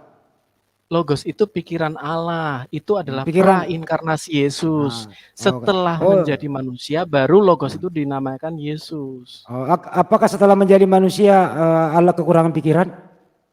Tidak dong. Sekarang apakah ketika pikiran Abang ada di sini? Udah jangan ke saya bukan Tuhan, jangan ke saya lagi. Aduh. Jadi setelah menjadi manusia, pikiran Allah ini menjadi manusia. Apakah manusia ini masih bisa mikir? Ya masih bisa dong. Masih mikir. Manusia ini berpikir atas pikiran Allah apa pikirannya sendiri? Yesus tetap punya kemanusiaan Bang. Artinya pikiran Allah ini berubah menjadi manusia. Iya, logika. Apakah Allah, manusia ini setara dengan yang sang pemikir? Secara kemanusiaan pasti enggak dong. Mana ada Tuhan makan gitu kan. Tapi kan kemanusiaan. Terus kenapa sekarang Anda jadikan Yesus setara dengan pemikir? Loh karena kita kan lihat yang dalamnya. Abang punya istri, cari yang cantik apa yang luar? Dalamnya yang mana sih Yesus ini? Yang mana? Luarnya Yesus yang setara apa dalamnya? Dalamannya? Saya boleh terangkan dulu nggak Bang? Kembali ke Banyuma deh, pusing saya Banyuma. Aduh, benar-benar dah. Ya silakan. Oke. Mungkin ada teman netizen lain yang mau muncul, netizen Kristen, monggo silakan. Saya juga nggak apa-apa. Silakan Bang. Sorry ya Bang Citos, maaf ya bercanda ya. Aku tahu Bang. Ya kita CS kok santuy aja. Oke, saya sedikit ya, Om. Iya. Baik. Jadi baik, kalau sahabat saya tadi saya melihat paparan-paparannya kemudian ya kita tidak bisa kemudian menafikan ya bahwa sahabat Kristen itu ketika membahas tentang Kristen lalu kemudian memisahkan dengan alam pemikiran Yunani, saya katakan itu sama saja Kristen ini lupa akan kacang, ibarat bahasa kacang lupa kulitnya gitu maksud saya. Kenapa? Karena Kristen itu bukan ajaran yang menjadi pelopor tentang keberagaman Tuhan, tentang keberagaman Tuhan maksud saya. Jadi Tuhan itu beragam, Tuhan itu banyak, itu bukan hanya Kristen yang satu-satunya sebagai pelopor ajaran itu. Bukan. Banyak kemudian pemahaman-pemahaman yang tidak bisa kita sampingkan gitu. Bagaimana kita tahu ada politeisme, ada kemudian ajaran Hellenisme Stoa. Itu tidak bisa kita sampingkan itu, Trimurti dan seterusnya. Jadi bukan hanya kemudian Kristen yang mengajarkan itu. Nah, dari sanalah kemudian bapak-bapak gereja ini yang telah terpengaruh oleh filsafat Yunani, kemudian menggabungkannya dengan konsep Ibrani atau konsep orang-orang yang mengimani Tuhan itu satu. Ini yang tidak bisa kita lupakan gitu loh. Sehingga teman-teman Kristen ketika membahas tentang Trinitas, yang mana orang Kristen di zaman sekarang adalah orang yang diberhadapkan dengan dunia ilmuwan yang begitu hebat, bagaimana kemudian manusia semakin canggih di dalam berpikir, semakin hebat di dalam menentukan sebuah paradigma, maka mereka akan kesusahan untuk menggambarkan itu. Contoh yang tadi, kalau saya diibaratkan dengan Tuhan, analogikan dengan Tuhan, saya adalah Bapak, jasad saya Bapak, ide saya adalah anak, kemudian roh saya. Itu susah itu nantinya. Itulah yang terjadi. Lalu kemudian kalau sahabat saya mengatakan, oh nggak bisa, ini sudah ada data. Ada dalil dalam kitab kami yang menyatakan itu. Yang mana? Ketika kita mengambil 1 Yohanes 5 nomor 3, nomor berapa tadi? Nomor 7 ya. Sebab ada 3 yang memberi kesaksian di surga, meskipun itu masih di dalam kurung ya. Yaitu Bapa, Firman, dan Roh Kudus. Mereka ini hanya sebagai saksi, bukan sebagai Tuhan, bukan sebagai esensi Tuhan itu sendiri. Artinya kalau dikatakan Tuhan itu saksi dan 3 bersaksi, ternyata di surga pun masih 3. Berarti dia tidak esa gitu, tidak satu hakikat dia. Nah, kenapa dikatakan di surga itu ada 3? Bapa Maha mengetahui memang. Kemudian yang menjadi saksi itu adalah firman. Apa itu? Aturan ketetapan Tuhan yang datang ke atas muka bumi. Itu yang disebut kalam. Itu yang disebut firman. Aturan mainnya Tuhan. Kemudian Roh Kudus menurut perspektif Islam, ya itulah malaikat-malaikat yang melihat apa yang kita lakukan. Jadi mereka memang jadi saksi. Di dalam kehidupan umat manusia, umat Islam juga, ya secara tidak sadar itu benar. Bahwa yang Maha mengetahui dan akan menjadi saksi itu adalah Allah, ketetapan-ketetapan Allah, kemudian para malaikat. Maka karena itu kemudian manusia dihukum, tidak ada yang akan dizalimi nantinya. Betul-betul diadili dengan seadil-adilnya. Karena disaksikan oleh banyak saksi. Nah, kalau kemudian mengambil Matius 28, baptislah dalam nama, ya kan diperintahkan untuk dibaptis dalam 3 nama itu. Bukan berarti 3-3-nya itu adalah Tuhan. Kenapa? Karena kalau dianggap 3-3-nya itu adalah Tuhan, maka tabrakan semuanya kepada apa yang diajarkan oleh para nabi termasuk Yesus. Kemudian, kalau sahabat saya mengambil Kejadian 1 nomor 26, baiklah mari kita mengambil menciptakan manusia segambar dengan rupa kita. Ya sama ketika saya sebagai seorang seorang insinyur, ya insinyur teknik atau teknik sipil atau arsitektur, membuat sebuah gambar, kemudian saya membentuk bangunan. Baiklah kita membentuk sebuah gedung serupa dengan gambar kita. Jadi Allah sudah mencanangkan penggambaran sosok manusia, makhluk, bukan malaikat, bukan jin, bukan iblis, tetapi desain berupa manusia, yaitu Adam, yang akan menjadi pemimpin di atas muka bumi. Yang serupa dengan Tuhan dalam arti kata bahwa makhluk ini bisa berkuasa, makhluk ini bisa berkarya, makhluk ini bisa mencipta, sama seperti Tuhan, tetapi bukan dalam arti wujud. Kenapa bukan dalam arti wujud? Karena di dalam kitab saudara sendiri yang Anda akui, yang Anda klaim sebagai kitab Anda, Yesaya 45 nomor 6, Yesaya 40 nomor 25, justru Tuhan itu bertanya, kepada siapa kamu hendak menyamakan aku, hendak membandingkan aku, dan hendak mengumpamakan aku sehingga kami sama? Dengan siapa kamu ingin menyerupakan aku, menyamakan aku? Gak ada yang serupa dengan Tuhan itu.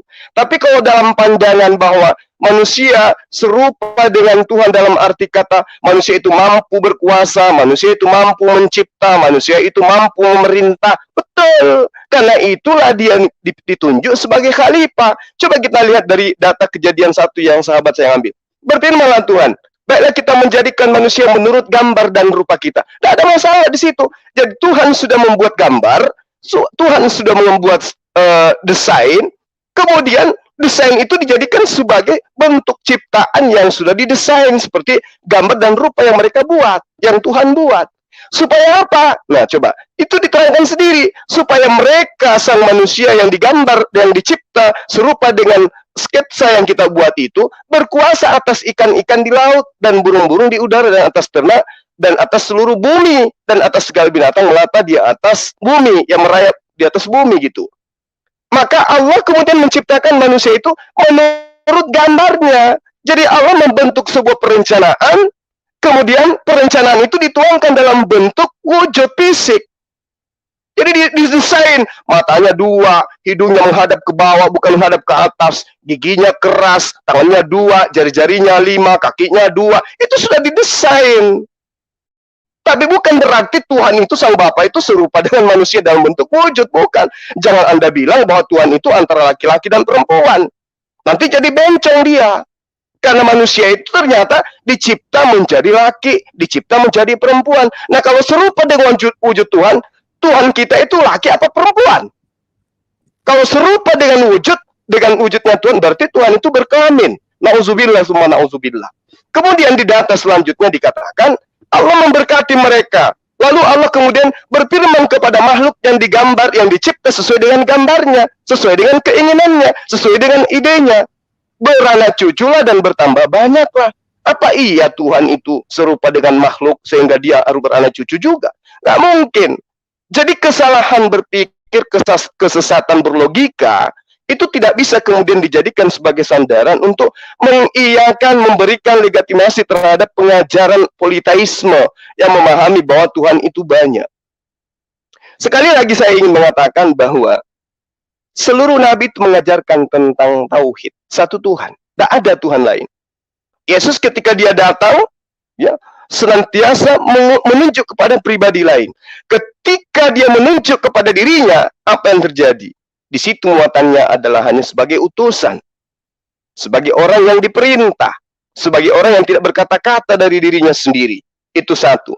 Kedua, akal sehat mana yang kemudian ingin menafihkan Maria melahirkan manusia, bukan melahirkan Tuhan. Lalu iman mana yang kemudian yang bisa bengkok ketika dia memahami kitabnya Bani Israel, di mana kitabnya Bani Israel selalu mengajarkan tentang Tuhan itu satu, Tuhan itu esa. Contoh misalnya, tidak adanya Tuhan selain daripada Allah yang mengutus para nabi. Dan Tuhan itu sendiri mengambil kesaksian, engkaulah saksi-saksiku, tidak ada Tuhan yang dibentuk sebelum aku, dan tidak ada Tuhan yang dibentuk setelahku. Artinya, Yesus yang duduk sekarang berdasarkan hasil daripada penggabungan ajaran politeisme dengan ajaran tauhid, di mana Yesus ditengarai sebagai anak Tuhan, dan dia punya Bapa, kemudian dia punya Roh Kudus, itu yang akan membuat yang menyalahi kemudian kodrat daripada firman yang datang kepada nabi-nabi sebelumnya. Berarti Tuhan ini dibentuk. Tuhan ini dibentuk. Nah, muncul lagi pertanyaan, loh kok bisa Tuhan berupa manusia? Kan bentukannya tidak seperti itu. Maka teman-teman Kristen yang mencoba menegakkan ajaran filsafat Yunani akan mengatakan, bukannya dalam Kejadian 1 nomor 26 memang serupa dengan manusia. Nah, itu tadi yang saya ulas. Kalau dipahami serupa dengan manusia, berarti Tuhan punya kelamin. Pertanyaannya, kelaminnya laki atau perempuan? Boleh saya jawab Bang Zuma?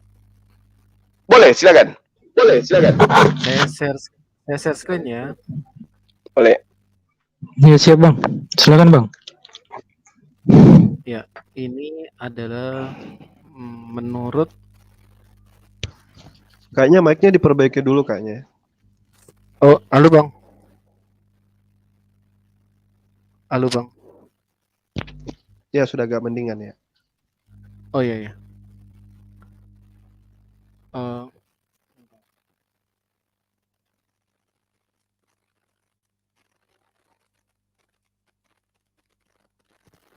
Ini dari sumber Yahudi sendiri ya Bang. Nggak kedengaran ya? Atau punya saya saja nih nggak kedengarannya? Oh, saya dengar Bang. Saya bisa dengar. Ini Kedengaran teman-teman dia yang lain Ustaz. dengar. Oke. Kedengaran ya? Oke.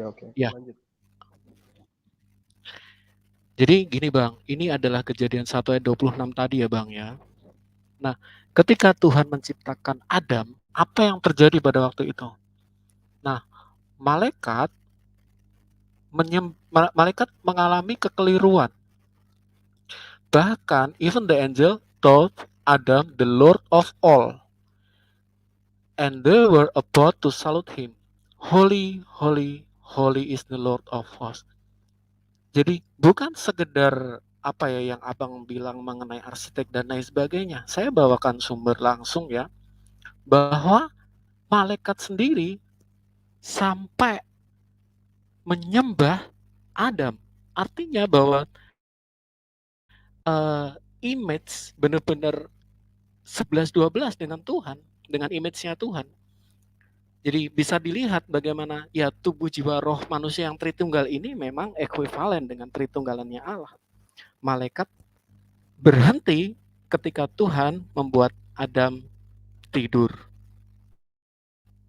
Jadi bisa dilihat kami ini atau kita ini diciptakan dalam gambar Allah yang tidak ecek-ecek, tidak kacang-kacang. Benar-benar sampai malaikat pun itu salah menyembah gitu loh. Saya kurang apa lagi gitu. Saya bawakan data gitu loh Bang, bukan sekedar ini. Mungkin demikian Bang. Terima kasih.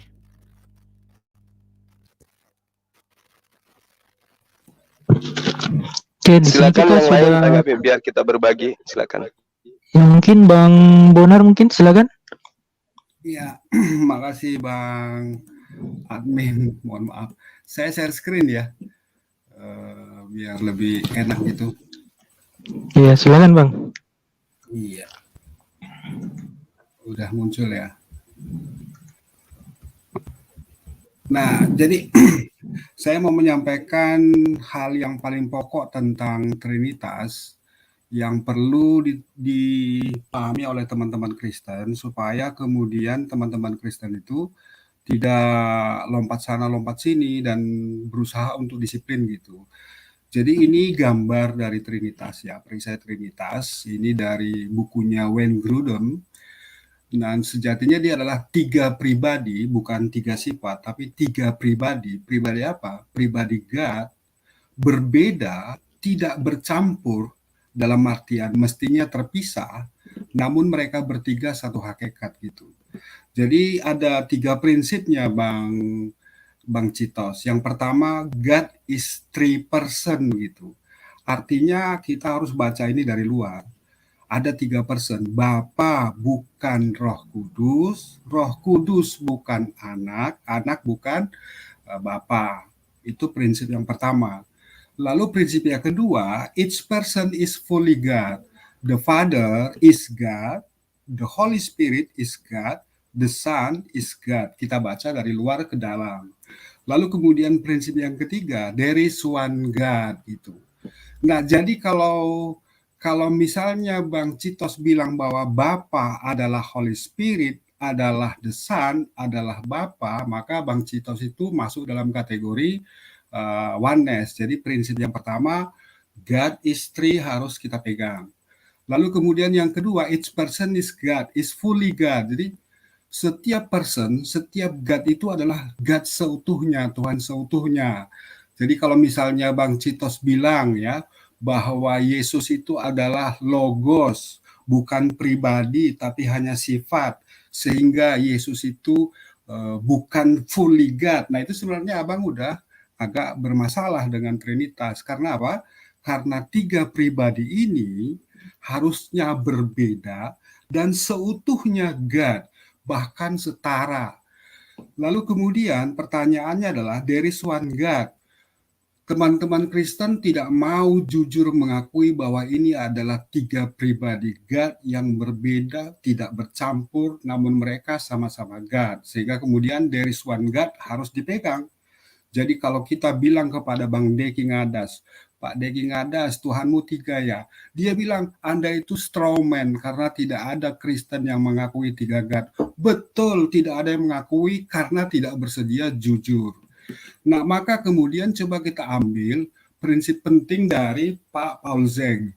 Pak Paul Zeng ketika dia menerangkan Trinitas, sebentar Bang. Mohon maaf Bang Bonar, bukan sebentar, gitu. Bang. Karena pertanyaan Abang ini cukup panjang, kami akan kerepotan untuk menjawabnya. Mohon bukan kalau masih boleh satu konsep. Dipersingkat.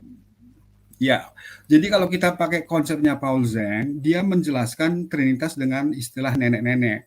Neneknya Pak Deki bukan neneknya Pak Muriwali, bukan neneknya Paul Zeng.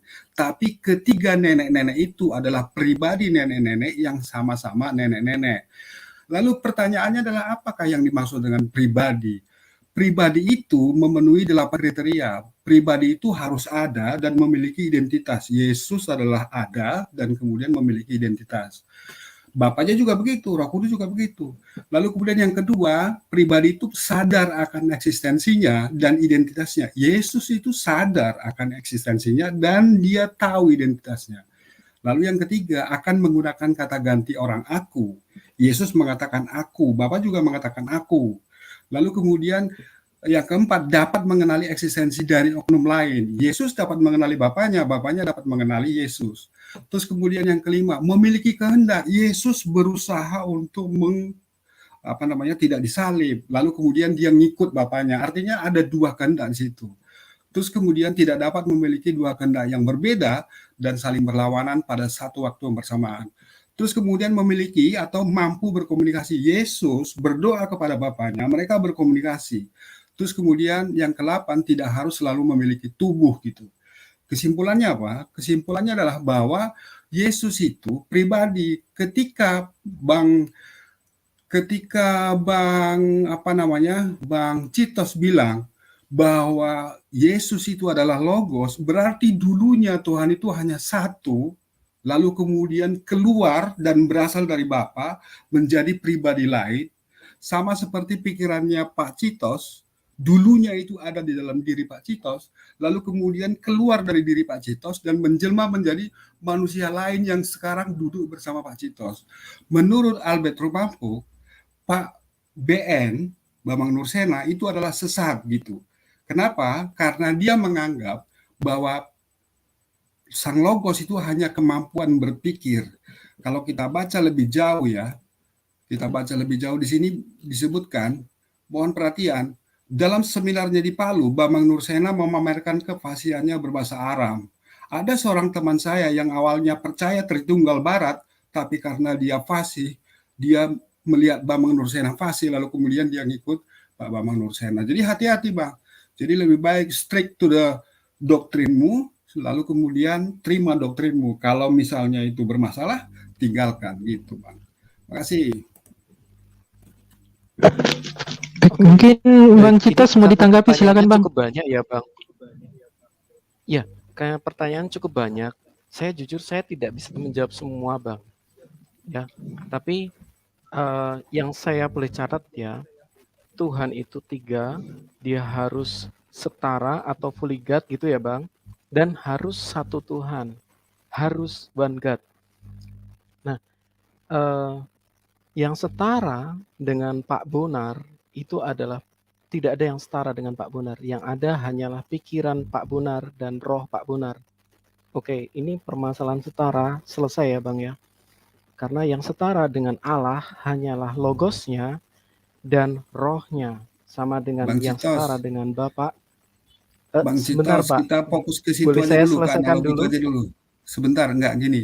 Iya, Nanti Bang karena Citos tuh nggak yang Abang ngerti-ngerti. sampaikan banyak sekali. Bukan, gini. Jadi kita satu dulu, apakah Trinitas adalah satu pribadi yang mengeluarkan roh dan mengeluarkan firman, atau memang Trinitas itu sejak dahulu kala dari kekekalan sudah ada 3 pribadi. Pada mulanya adalah firman, Yesus. Yesus itu bersama dengan Bapa, bahkan berhadap-hadapan, ya, di Yohanes 1:1. Lalu kemudian Yesus itu adalah God gitu. Artinya apa? Artinya sejak zaman dahulu, di zaman kekekalan dahulu, Yesus itu sudah terpisah. Bukan, Abang kalau bilang ya bahwa Yesus itu keluar dan berasal dari Bapa, berarti dulunya cuma satu loh itu Bang Tuhan. Lalu kemudian jadi 3. Itu aneh Bang. Lanjut. Baik ya Bang ya. Jadi kita menjelaskan dari sudut pandang kami saja Bang. Karena pertanyaan Abang cukup banyak. Bagaimana bisa yang 3 itu adalah satu. Jadi di dalam diri manusia kita melihat bahwa ada 3 kesadaran. Nah, kesadaran ini memang di dalam bahasa Yunaninya disebut tres personae. Jadi kata personae itu tidak secara total mewujudkan satu pribadi gitu ya, tetapi lebih merujuk kepada kesadaran. Jadi di dalam satu hakikat Allah ada 3 kesadaran. Bagaimana kita bisa mempelajari Allah kita? Kita lihat dalam diri kita. Kita punya 3 kesadaran loh. Saya nggak bisa berdoa kalau kepala saya pening. Berarti secara tubuh saya, dia punya kehendak untuk menahan jiwa saya berdoa sebentar. Artinya tubuh saya punya kesadaran dong untuk memerintah jiwa saya. Sementara ketika jiwa saya, ketika badan saya sudah capek, tetapi jiwa saya pengen ketemu pacar saya, jiwa saya bisa maksa kepada badan saya untuk kita segera datang ketemu pacar saya. Di dalam diri manusia ada pembicaraan karena memang ada 3 kesadaran tadi, tetapi tidak bisa dikatakan 3 manusia, hanya 1 manusia. Mungkin demikian Bang Bonar. Saya sangat berharap pertanyaan Abang sederhana bisa kami cerna dan dalam nama Yesus kami bisa jelaskan dengan baik. Demikian Bang. Iya, mohon maaf Bang Juma, mohon maaf Bang Admin, saya sedikit lagi, 1 kali lagi, tanpa bermaksud. Iya, silakan Bang, silakan. Roomnya, iya. Jadi begini ya Bang ya. Silakan Bang. Jadi kita harus bedakan doktrinnya Pak Cetos itu doktrin yang mana? Apakah doktrinnya Pak BN atau doktrinnya yang Kristen Barat gitu? Kalau doktrinnya Pak BN memang dia begitu, oke ya, tidak apa-apa. Itu imannya dia bahwa hanya ada satu Tuhan yang di dalamnya itu punya firman dan punya roh. Lalu kemudian firman itu keluar dan menjelma menjadi Tuhan kedua dan duduk di sebelah Tuhan. Dan kemudian logos dan roh itu keluar dan kemudian berasal dari Bapa, lalu kemudian itu di sebelahnya, jadi pribadi kedua dan ketiga. Tetapi yang saya tahu Bang, saya Katolik, mohon maaf Bang Citos, bahwa yang namanya Trinitas itu dari dulu 3 sampai akhirnya akan 3. Tuhan tidak pernah berubah, kekal, kan begitu. Sehingga kemudian Yohanes 1:1, pada mulanya adalah Yesus. Yesus itu berhadap-hadapan dengan Bapanya dan Yesus adalah God. Artinya apa? Tidak ada di dalam diri Bapa Yesus itu. Gitu ya. Jadi itu diperhatikan Bang. Lalu kemudian yang kedua, tadi Abang bilang bahwa di Ulangan 6:4 itu ada Trinitas karena di dalamnya disebut 3 kali Tuhan. Ini kan juga aneh. Dengarlah hai Israel, Tuhan 1, Allah 2, Tuhan itu Esa 3 kali. Sehingga kemudian Trinitas Anda reduksi menjadi apa? Menjadi frekuensi penyebutan Tuhan. Dan itu bermasalah Bang. Sehingga kemudian sebenarnya kami di sini pingin supaya Abang tuh lebih Kristen daripada kami. Kembalilah ke Kristen kalau memang Anda Kristen gitu. Saya kira demikian, makasih. Terima kasih Bang Bonar. Cukup saja dulu itu Dek. Karena mungkin banyak yang juga kan. Ya mungkin sahabat yang lain yang tampil di sini mungkin ada pertanyaan juga, silakan. Itu ini yang hadir ini malah Bang Yonatan Nandar, Bang Ali Musa. Ini setanding dengan ini. Kita cari lagi, maksudnya Kristen yang lain. Lagi sepi ya Ustaz. Bagaimana? Belum ada saat ini Ustaz. Di live chat juga belum ada pertanyaan. Di backstage tidak ada Ustaz. Sudah naik semua. Kasih kesempatan gitu sama. Silakan. Baik, ini Assalamualaikum warahmatullahi wabarakatuh. Mungkin karena kebanyakan kita ini mungkin karena kebanyakan di sini kita, jadi mereka kawan-kawan Kristen ini takut kita koyok mungkin ya. Jadi saya mundur dulu dah. Terima kasih untuk Aki Barakallah ya, Aki. Insya Allah kita tidak keroyok. Keroyok itu kalau semuanya ngomong. Kita kasih kesempatan kok. Dia ngobrol dengan siapa kayak dengan Bang Bonar tadi. Silakan dikasih tanggapan apa, silakan. Tidak, saya hello saja. Takutnya nanti kawan-kawan Kristen minum. Ya, jadi saya mengucapkan banyak terima kasih saja pada FP Zuma ya. Saya sudah punya rumah oleh karena itu.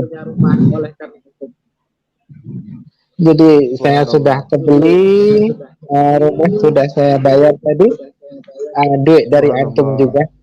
Jadi saya alhamdulillah sudah punya rumah ya, dan mengalir doa untuk antum dari saudara-saudara kita yang muslim lainnya. Terima kasih atas bantuannya, Akhi Zuma. Semoga Allah merahmati antum senantiasa. Ya, Allah murahkan urusannya Allahu Akbar, Masya seperti Allah. seperti antum memurahkan urusan saya hari ini. Terima kasih. Alhamdulillah. Amin, amin, amin, amin. Nggak Untuk dibahas Akhi di sini, Bang. Yonatan Nandar, Allahu untuk Akbar. Akhi Yonatan Nandar, terima kasih. Oleh karena jasa antum juga saya banyak berbuat hal yang insya Allah baik menurut Allah. Terima kasih. Malah justru antum terlupakan oleh saya, tapi demi Allah antum ada di hati saya. Tapi Itu nggak ada saja. jasanya ini Bang Ali Musa. Nggak ada Masya Allah. jasanya KC. Ya, Ada jasanya KC nggak? tak ada. Ya ini murni jasa Iya, iya, channel iya. saya ini. Em, Channel saya ini jasa dari Aki Yonatan Nandar serta Oke. Rifa. Baik, Jadi terima makasih. kasih. Saya undur diri. Terima kasih. Assalamualaikum warahmatullahi wabarakatuh. Waalaikumsalam. Waalaikumsalam warahmatullahi wabarakatuh. Waalaikumsalam warahmatullahi wabarakatuh. Assalamualaikum Guru Kita sudah ada kedatangan juga ini Haris. Waalaikumsalam warahmatullahi wabarakatuh. Waalaikumsalam warahmatullahi wabarakatuh. More Yonatan Nandar. Kang Cetos, Pak Admin, Pak Bonar, dan Bang Haris. Boleh nggak Selamat saya malam, Kang Yonatan. selamat malam. Boleh nggak saya sedikit menyampaikan sesuatu sedikit aja? Boleh ya, nggih? Silakan. Bunda? Banyakin Silakan. aja, banyakin. Boleh, boleh. Ya. Silakan, banyak juga nggak apa-apa, Bang. Iya, banyakin. Silakan. Ya, jadi mengenai Admin di mute deh admin karena dia mantul suaranya, di mute deh. suaranya mantul ya, kenapa ya? Nah ini enggak. Nah, ya. Jadi saya teramat heran dengan keyakinan teman-teman yang ada di sana ya. Kalau kita mengeksplorasi, oh ya, saya belum salam ya. Assalamualaikum warahmatullahi wabarakatuh, kaum muslimin wal muslimat, rahimani wa rahimakumullah. Waalaikumsalam warahmatullahi wabarakatuh. Jadi saya teramat heran dengan apa yang diyakini ya. Memang kita itu lakum dinukum waliyadin. Tapi terlepas dari itu semua, kita sering memperdebatkan tentang firman menjelma menjadi manusia ya. Firman menjelma menjadi manusia ini adalah sebuah hal yang tidak pernah diajarkan oleh Yesus Hamasiah. Itu hanya terdapat di dalam pasal 1 ya Yohanes. Jadi tidak dikonfirmasi oleh Nabi Isa alaihissalam sendiri. Nah, justru di dalam Al-Quran sangat jelas menggambarkan tentang kekafiran, tentang sebuah konsep kesyirikan yang mengatakan bahwa firman itu menjelma menjadi manusia. Sebagaimana di dalam Al-Quran surat Al-Ma'idah ayat ke-72, ke-73, bahkan di dalam Al-Ma'idah ayat ke-72 itu, di dalam Al-Quran berbahasa Ibrani, Yeshua Hamashiach mengatakan Yeshua Hamashiach ibadu et Allah Rabbani wa Rabbin Nechem. Sembahlah Allah Tuhanku dan Tuhan kalian semua. Nah, satu hal yang perlu kita garis bawahi adalah bahwa hal ini pun tidak pernah ada di dalam konsep keyahudian. Sebagaimana di dalam Sefer Shemot, Perek Eshrim, Fasyuk Stayim, atau Keluaran 20 ayat kedua, di situ Allah Subhanahu wa taala mengatakan Anahi Hashem Eloheha. Aku ini adalah Allah Eloheha. Asher Hosyatiha Me'eretz Misrayim Mebit Abadim. Aku ini adalah Allah ya. Tuhan kalian yang telah membebaskan kalian dari perbudakan di negeri Mesir. Kemudian di ayat ketiganya disebutkan lo yihyeh leha elohim aherim alfanaya. Tidak ada, kalau dalam bahasa Arab ini la nafi. Mungkin nanti Ustadz Alwan yang menjabarkan apa itu la nafi. Peniadaan ya. Artinya hanya ada satu eksistensi, the one and only kalau dalam bahasa Arab. Makanya di dalam Keluaran 20 ayat ketiga, di situ disampaikan jangan ada padamu ilah lain di hadapanku. Jangan katakan Allah lah. Ini penerjemahan yang ngawur dan salah kaprah. Jadi yang betul itu adalah jangan ada padamu ilah lain. Kalau mau ke Arab-Araban ya. Kalau ke dalam KBBI jangan ada padamu Tuhan lain di hadapanku. Kalau kita mengeksplorasi Al-Qur'an maupun Torah, Allah Subhanahu wa Ta'ala ketika berbicara tentang eksistensi sekaligus objek penyembahan itu senantiasa menggunakan kata singular, ya, satu begitu. Adapun tentang pengagungan bisa jamak sebagaimana nahnu gitu ya. Tapi itu tidak berarti Allah itu banyak, karena baik dalam Al-Quran maupun Torah, satu hal lagi yang ingin saya sampaikan untuk menegaskan ya. Ketika Allah berbicara tentang eksistensi penyembahan, objek penyembahan itu senantiasa menggunakan objek tunggal, baik di dalam Al-Quran maupun di dalam Torah. Tidak pernah kemudian Allah Subhanahu wa Ta'ala di dalam Quran sembahlah kami, ya tidak ada. Selalu mengatakan aku, sembahlah aku.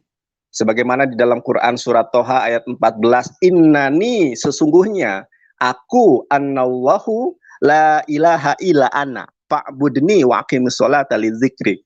Sesungguhnya aku ini adalah Allah, tidak ada Tuhan kecuali aku, beribadahlah hanya kepadaku, dirikanlah sholat untuk mengingat aku. Tidak ada di dalam Torah anu atau nahnu aba wehaben weruha kodes eloheha, tidak ada. Tidak pernah dikatakan kami adalah Bapak, kami adalah anak, kami adalah Roh Kudus, Eloheha, Tuhan kamu atau Tuhan kalian, tidak ada. Makanya saya pernah bertanya dengan satu pertanyaan yang saya tegaskan bahwa pertanyaan ini tidak akan pernah ada satu manusia pun yang mampu dan sanggup menjawabnya. Apa itu? Tidak pernah ada di dalam Torah yang kemudian mengatakan bahwa Roh Kudus itu Tuhan. Musa dan para nabi itu hanya menyembah Allah. Tidak ada di dalam Torah kemudian ada kami ini adalah Bapak, kami ini adalah anak, kami ini adalah Ruach HaKodes. Bahkan kata Ruach HaKodes pun tidak ada. Jadi itu saja yang ingin saya sampaikan. Mohon maaf kepada para guruku, para mu'alimku, dan para teman-teman yang hadir dan menyaksikan live streaming pada kesempatan hari ini. Apa yang saya sampaikan ini adalah sebuah kajian ilmiah untuk mengedukasi, bukan memprovokasi. Jadi kalau memang ada tidak sepaham, mari kita diskusikan di sini. Terima kasih para guruku, itu saja yang ingin saya sampaikan. Baik, terima kasih Bang. Mungkin Bang Citos ingin ditanggapi? Atau sahabat yang lain mungkin ingin menambahkan? Silakan. Kalau ada sahabat yang lain yang mau menambahkan, saya persilahkan. Mungkin Bang Erben atau siapa, kalau ada, kalau mendengar diskusi ini. Tapi ini dengan Evangelis Yonatan Nandar ini ya, saya hanya ingin sedikit menyampaikan, Bang Evangelis.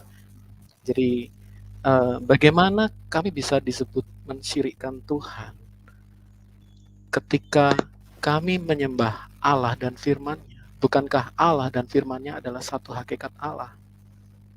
Kemudian bagaimana bisa disebut ilah yang lain? Sementara pra-inkarnasi Yesus, dia adalah logikanya Allah sendiri.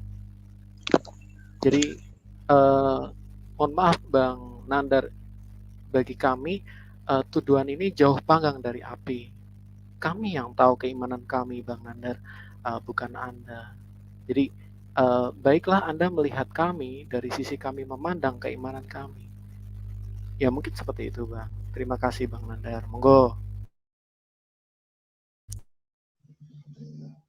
Terima kasih. Ini siapa yang menanggapi, saya atau guru-guru dasar? Silakan langsung aja. Ya. Nah, iya, terima kasih Bang Ed Cetos ya. Memang tujuan saya bukan untuk mengajari Anda, tetapi satu hal bahwa perjanjian lama ini bahasa aslinya adalah Ibrani dan perjanjian baru itu berbahasa Yunani, begitu ya. Kalau Anda mengatakan bahwa orang Kristen lah yang menguasai, belum tentu. Justru para apologet Muslim lah yang expert, yang mengeksplorasi Biblos, begitu ya. Saya hanya ingin menyampaikan bahwa kalaulah yang mengatakan Tuhan menjelma menjadi manusia, tek-tek bengek dan lain sebagainya. Tapi satu hal yang harus teman-teman semua tahu, bahwa Nabi Isa alaihissalam atau disebut Yeshua HaMashiach tidak pernah menjelaskan akan hal itu. Kemudian tidak pernah menegaskan, menjelaskan bahwa Tuhan itu adalah berbingkai menjadi tiga, bahwa Tuhan itu adalah sebagaimana yang Anda jelaskan tadi, tidak pernah.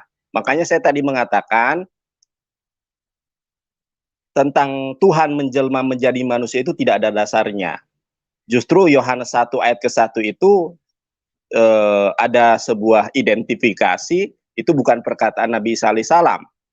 Mungkin di antara dua opsi, yang pertama adalah pendapat si penulis, lalu yang kedua mengutip himne Platonis. Nah, harusnya Bang Cetos menanggapi atas apa yang saya nyatakan. Saya nyatakan tadi bahwa di dalam Torah tidak pernah Bani Yisrael, bahkan si pembawa kitab Nabi Musa atau Nabi Moshe alaihi salam itu menyembah Roh Kudus. Jangankan menyembah Roh Kudus, saudara, ya. Menulis kata Roh Kudus saja di dalam Torah tidak pernah ada. Tidak pernah ada. Jadi dari zaman baheula atau zaman dulu, kita hanya mengenal konsep tentang the one and only. Satu yang tidak ada duanya. Siapa itu? Allah Subhanahu wa taala. Begitu. Justru kalau ada kemudian orang yang menyembah Ruach HaKodes, perlu saudara ketahui bahwa di dalam Torah, ya, bukan di dalam Torah, di dalam 1 Samuel pasal ke-16 ayat ke-14, weruah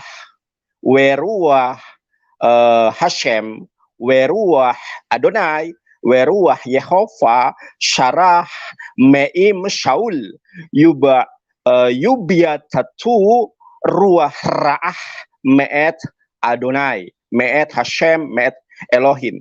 Apa di situ diterjemahkan? Tetapi roh Allah, ya, roh Allah telah mundur daripada Saul dan sekarang dia diganggu oleh roh Allah yang jahat.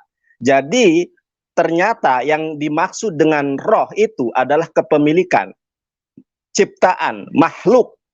Makanya di dalam Al-Quran, kami umat Islam mengakui tentang konsensus Ruach HaKodes itu adalah Jibril alaihissalam, di mana di dalam 1 Samuel pasal 16 ayat ke-14 dan 15 ternyata selain Allah itu mempunyai Ruach HaKodes, dia juga mempunyai Ruach Ra'ah, Ruach Tame. Nah, bukan hanya Roh Kudus, ternyata ada juga yang disebut Ruach Ra'ah. Namun sayang sekali bahwa Ruach Ra'ah ini jarang disentuh, jarang dijelaskan. Makanya di dalam Islam dikatakan bahwa saya, Anda, dan kita semua ini adalah ruh Allah. Artinya apa? Ruh, ciptaan Allah. Makanya di alam ruh, Allah Subhanahu wa ta'ala berfirman, alasta birabbikum, bukankah aku ini adalah Tuhanmu? Di situ rohnya Musa, rohnya Yesus, rohnya saya, dan rohnya Anda semua mengatakan, qalu bala syahidna. Betul sekali ya Allah, Engkau ini adalah Tuhan kami. Kenapa disebut kesirikan Kristen? Karena orang Kristen menyembah roh miliknya Tuhan, bukan justru menyembah yang menjadi pemilik. Dan hanya umat Islam sampai detik ini, bahkan sampai detik-detik yang akan datang, hanya menyembah Allah Subhanahu wa ta'ala. Inilah satu konsensus yang disampaikan oleh Yeshua HaMashiach, Shema Yisrael, Adonai Lachenu, Adonai Ehad. Di dalam Shemot dikatakan, Lo yih yeh leha. Tidak ada Tuhan yang berhak, yang boleh, yang patut disembah kecuali hanya Allah. Tidak pernah dikatakan di dalam Torah, lo yih yeh, tidak ada bagi kamu ya Tuhan kecuali haben. Mohon maaf, aba, haben, roh hakodes. Tidak ada. Jangankan disebutkan roh hakodes, saya tadi sudah mengatakan ya, disembah oleh Musa. Orang namanya saja tidak pernah disebut. Disebut hanya Anohi, aku. Anohi Adonai Eloheha. Aku ini adalah Allah Eloheha. Tidak pernah menggunakan kata nahnu. Nahnu aba ruah kodes haben Eloheha. Tidak pernah ada. Makanya Islam menggariskan ahen kafru. Ahen kalau dalam bahasa Inggris kafru, telah kafirlah ya. Siapa yang mengatakan bahwa Allahu Hamasyah ben Maryam, sungguh telah kafirlah orang yang mengatakan bahwa Allah itu adalah Isa putra Maryam. Bahkan di dalam Quran surat Al-Maidah ayat ke-73 mengatakan laqad kafarul ladzina qalu innallaha salisu salasa. Sungguh telah kafirlah orang yang mengatakan bahwa Tuhan itu terbingkai menjadi 3 bagian yang disebut Trinitas. 1 detik dari saya. Bahwa tidak ada satu konsensus dari 2000 tahun yang lalu sampai dengan detik ini tentang konsep ketuhanan di dalam kekristenan. Makanya sekarang ada Oneness, ada Unitarian, ada apa? Karena itu adalah sebuah konsep yang menyalahi Torah, yang menyalahi ajaran Nabi Isa alaihissalam tentang ketauhidan. Begitu saudara, terima kasih. Baik, terima kasih Bang. Mohon izin saya bisa nambahin. Bang Juma mau. Ya, silakan Bang Bonar. Ya, saya share screen ya. Sedikit. Ya, siap Bang. Jadi udah muncul belum ya? Saya share screen. Ini tentang mengapa kok harus tauhid dan trinitas gitu. Ini kan perlu kita pahami bersama ya. Jadi saya mempelajari kekristenan sampai kemudian akhirnya saya memilih untuk kembali ke soteriologi hukum terutama, jalan keselamatan mengikuti hukum terutama. Sementara Kristen masih pada teologi salib gitu. Dan teologi salib inilah yang menyebabkan kenapa Tuhan itu harus 3 pribadi, 1 hakikat gitu. Jadi ada banyak pandangan tentang status Yesus. Dia anak manusia, dia nabi, dia teos anak, dia anak teos, dia firman, macam-macam kan gitu. Pertanyaannya adalah, lalu kenapa kok ada banyak doktrin-doktrin itu gitu? Nah, sejatinya asal mulanya adalah teologi salib. Teologi salib itu telah membatalkan hukum Taurat kan gitu. Sehingga kemudian di Galatia 2:21 disebutkan tidak ada kebenaran dalam hukum Taurat. Jika kamu mengikuti hukum Taurat, maka Kristus itu sia-sia bagimu gitu. Oleh karena itu harus ada doktrin yang pas tentang status keilahian Yesus dengan Bapaknya, paling selaras dengan Bible, tapi dengan syarat teos itu harus tetap esa. Itu yang pertama. Yang kedua, darah Yesus itu harus cukup sebagai penebus dosa manusia. Yang ketiga, teos itu harus tetap adil dan kasih dalam waktu bersamaan. Jadi pilihannya begini jadinya. Teos harus tetap esa. Maka kemudian ada pertanyaan, yang esa itu mananya? Pribadinya kah atau hakikatnya? Bagi Trinitarian Katolik, esa itu dilekatkan pada hakikat. Jadi 3 pribadi, 1 hakikatnya. Sementara teman-teman Oneness itu esa dilekatkan kepada dilekatkan kepada pribadinya. 1 pribadi, yaitu God seutuhnya gitu. Ini kenapa kok berbeda? Karena memang teos itu harus tetap esa karena perjanjian lama mengajarkan keesaan Allah gitu. Maka kemudian doktrin Kristen yang baru harus tetap pada esa. Cuman kemudian implikasinya adalah ada yang sulit untuk dibuat esa persis seperti Ulangan 64. Maka kemudian esa harus diganti menjadi kesatuan dari 3 pribadi God yang berbeda tapi sama-sama Tuhan. Lalu kemudian kendala kedua, darah Yesus yang dikucurkan di salib cukup sebagai penebus dosa manusia. Nah, di sini memunculkan pertanyaan, siapakah yang mati itu? Manusiakah atau Tuhankah gitu? Bagi beberapa orang, Yesus yang mati itu adalah manusia gitu. Tetapi bagi doktrin yang utama, yang mainstream, Yesus itu tidak manusia. Dia hanya jadi manusia pada saat dia dibunuh, tapi darahnya otomatis darah Tuhan. Maka muncul duinatur gitu. Duinatur Yesus gitu. Karena Yesus kalau hanya satu natur, kalau hanya satu Tuhan, Tuhan tuh nggak bisa dibunuh. Maka kemudian Yesus harus manusia supaya bisa dibunuh, tapi darahnya menjadi darah Tuhan. Lalu kemudian Theos tetap adil dan kasih. Siapa yang disalib itu? Anak atau bapa gitu loh. Bagi beberapa teman-teman Kristen, ada kontradiksi antara sifat adil dan sifat kasih sejak Adam jatuh ke dalam dosa. Adam jatuh ke dalam dosa membuat sifat adil harus menghukum manusia, tapi sifat kasih harus mengampuni manusia, sehingga kemudian Tuhan dalam keadaan sifatnya dalam keadaan tertekan gitu. Solusinya adalah Tuhan itu sendirilah yang harus turun ke bumi untuk membebaskan manusia, untuk mengganti supaya apa? Supaya manusia terbebas dari dosa. Maka kemudian siapakah yang harusnya disalib? Sejatinya yang harusnya disalib itu adalah Bapa, karena Bapa itulah yang mengeluarkan hukum Taurat. Hukum Taurat itu menyebabkan kutuk, dan kemudian kutuk itulah yang membuat Tuhan harus disalibkan. Efesus 2:15 menyebutkan, dengan matinya dia sebagai manusia, maka hukum Taurat itu menjadi batal gitu. Sehingga kemudian kalau yang dibunuh disalib itu adalah anak, pertanyaannya, Bapa yang menerbitkan hukum Taurat, kenapa orang lain, yaitu anak yang dibunuh? Itu kan tetap tidak adil. Sejatinya, ajaran oneness, patrisipasianisme, Bapa yang menderita, itu lebih logis dalam hal ini menurut mereka ya. Lebih logis karena Bapa itulah yang menerbitkan hukum Taurat, dan kemudian Bapa itu harus bertanggung jawab.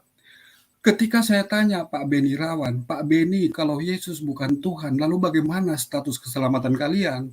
Pak Beni bilang begini, Bapa itu satu-satunya God betul, tetapi Yesus adalah ciptaan yang kemudian menjadi pencipta, dan Yesus harus bertanggung jawab atas gagalnya ciptaannya dia, atas jatuhnya manusia, sehingga kemudian jadi wajar bahwa Bapa itu menerbitkan hukum Taurat, lalu kemudian yang disalib tetap anak, karena Yesus adalah pencipta. Jadi sejatinya teologi salib inilah yang kemudian menyebabkan harus Trinitas. Bila kamu mengaku bahwa Yesus adalah Tuhan dan dia dibangkitkan oleh Bapa, bukan Yesus bangkit sendiri, dua pribadi itu harus ada, maka kemudian kamu akan selamat gitu. Sementara bagi saya, setelah mempelajari ini, saya kembali ke soteriologi hukum terutama. Hukum terutama yang pertama bilang apa? Dengarlah hai Israel, Tuhan Allah kita, Tuhan itu Esa. Ya, la ilaha illallah. Yang kedua, kasih Tuhan Allahmu. Ya, taatlah Allah, taatlah Rasul. Yang ketiga, kasih sesama. Ya, saya menjadikan kasih sesama sebagai penebus kesalahanku. Bukan Tuhan yang harus dibunuh untuk menebus kesalahanku. Kalau aku memperkosa orang, maka akulah yang harus dihukum. Bukan Tuhan yang dibunuh sebagai penebus kesalahanku. Jadi, kalau saya kembali ke hukum terutama, Yesus tidak perlu jadi Tuhan. Itulah mengapa harus ada Trinitas, dan kemudian mengapa tauhid dalam perspektif Kristen ya.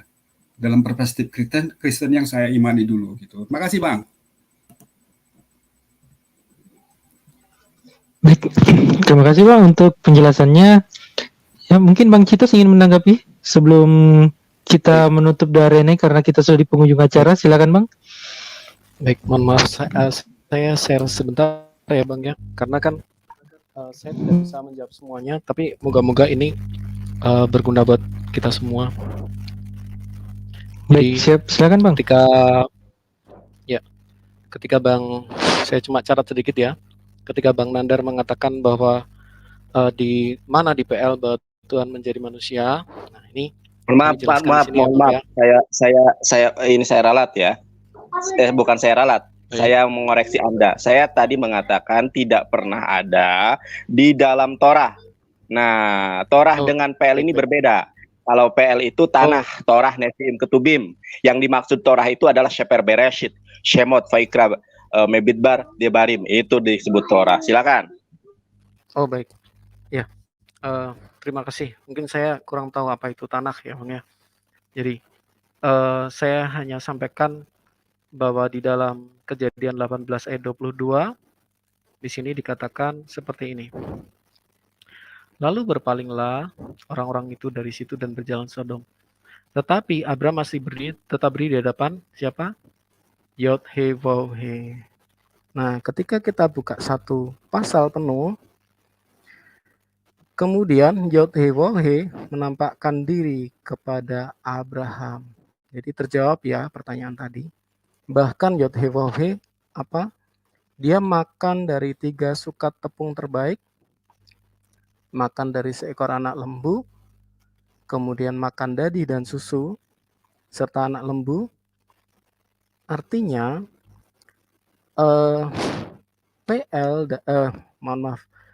Torah dan PB itu nyambung bahwa Tuhan pada masa Torah ya, itu dia bisa menampakkan diri menjadi manusia. Sementara di dalam PB dia berinkarnasi menjadi manusia. Nah, ini jelas ya. Lalu berpandang orang itu dalam jalan sama, tapi Abraham masih tetap berdiri di hadapan Tuhan. Kemudian saya hanya ingat itu ya untuk yang Bang Nandar. Kemudian mengenai Bang Bonar,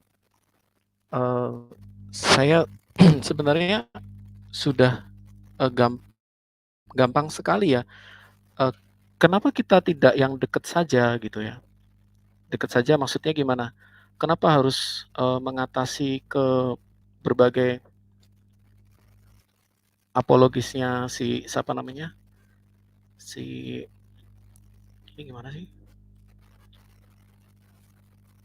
Kenapa harus lari ke Rasul Paulus gitu ya? Kita coba langsung aja di dalam Ulangan 6 tadi. Mohon maaf, apa sudah kelihatan ya?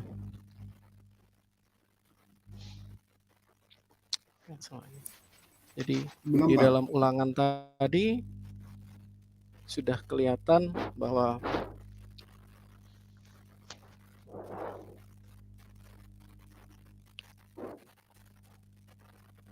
saya nggak bisa share nih. Apakah kelihatan ya Bang ya sharing saya? Nah itu.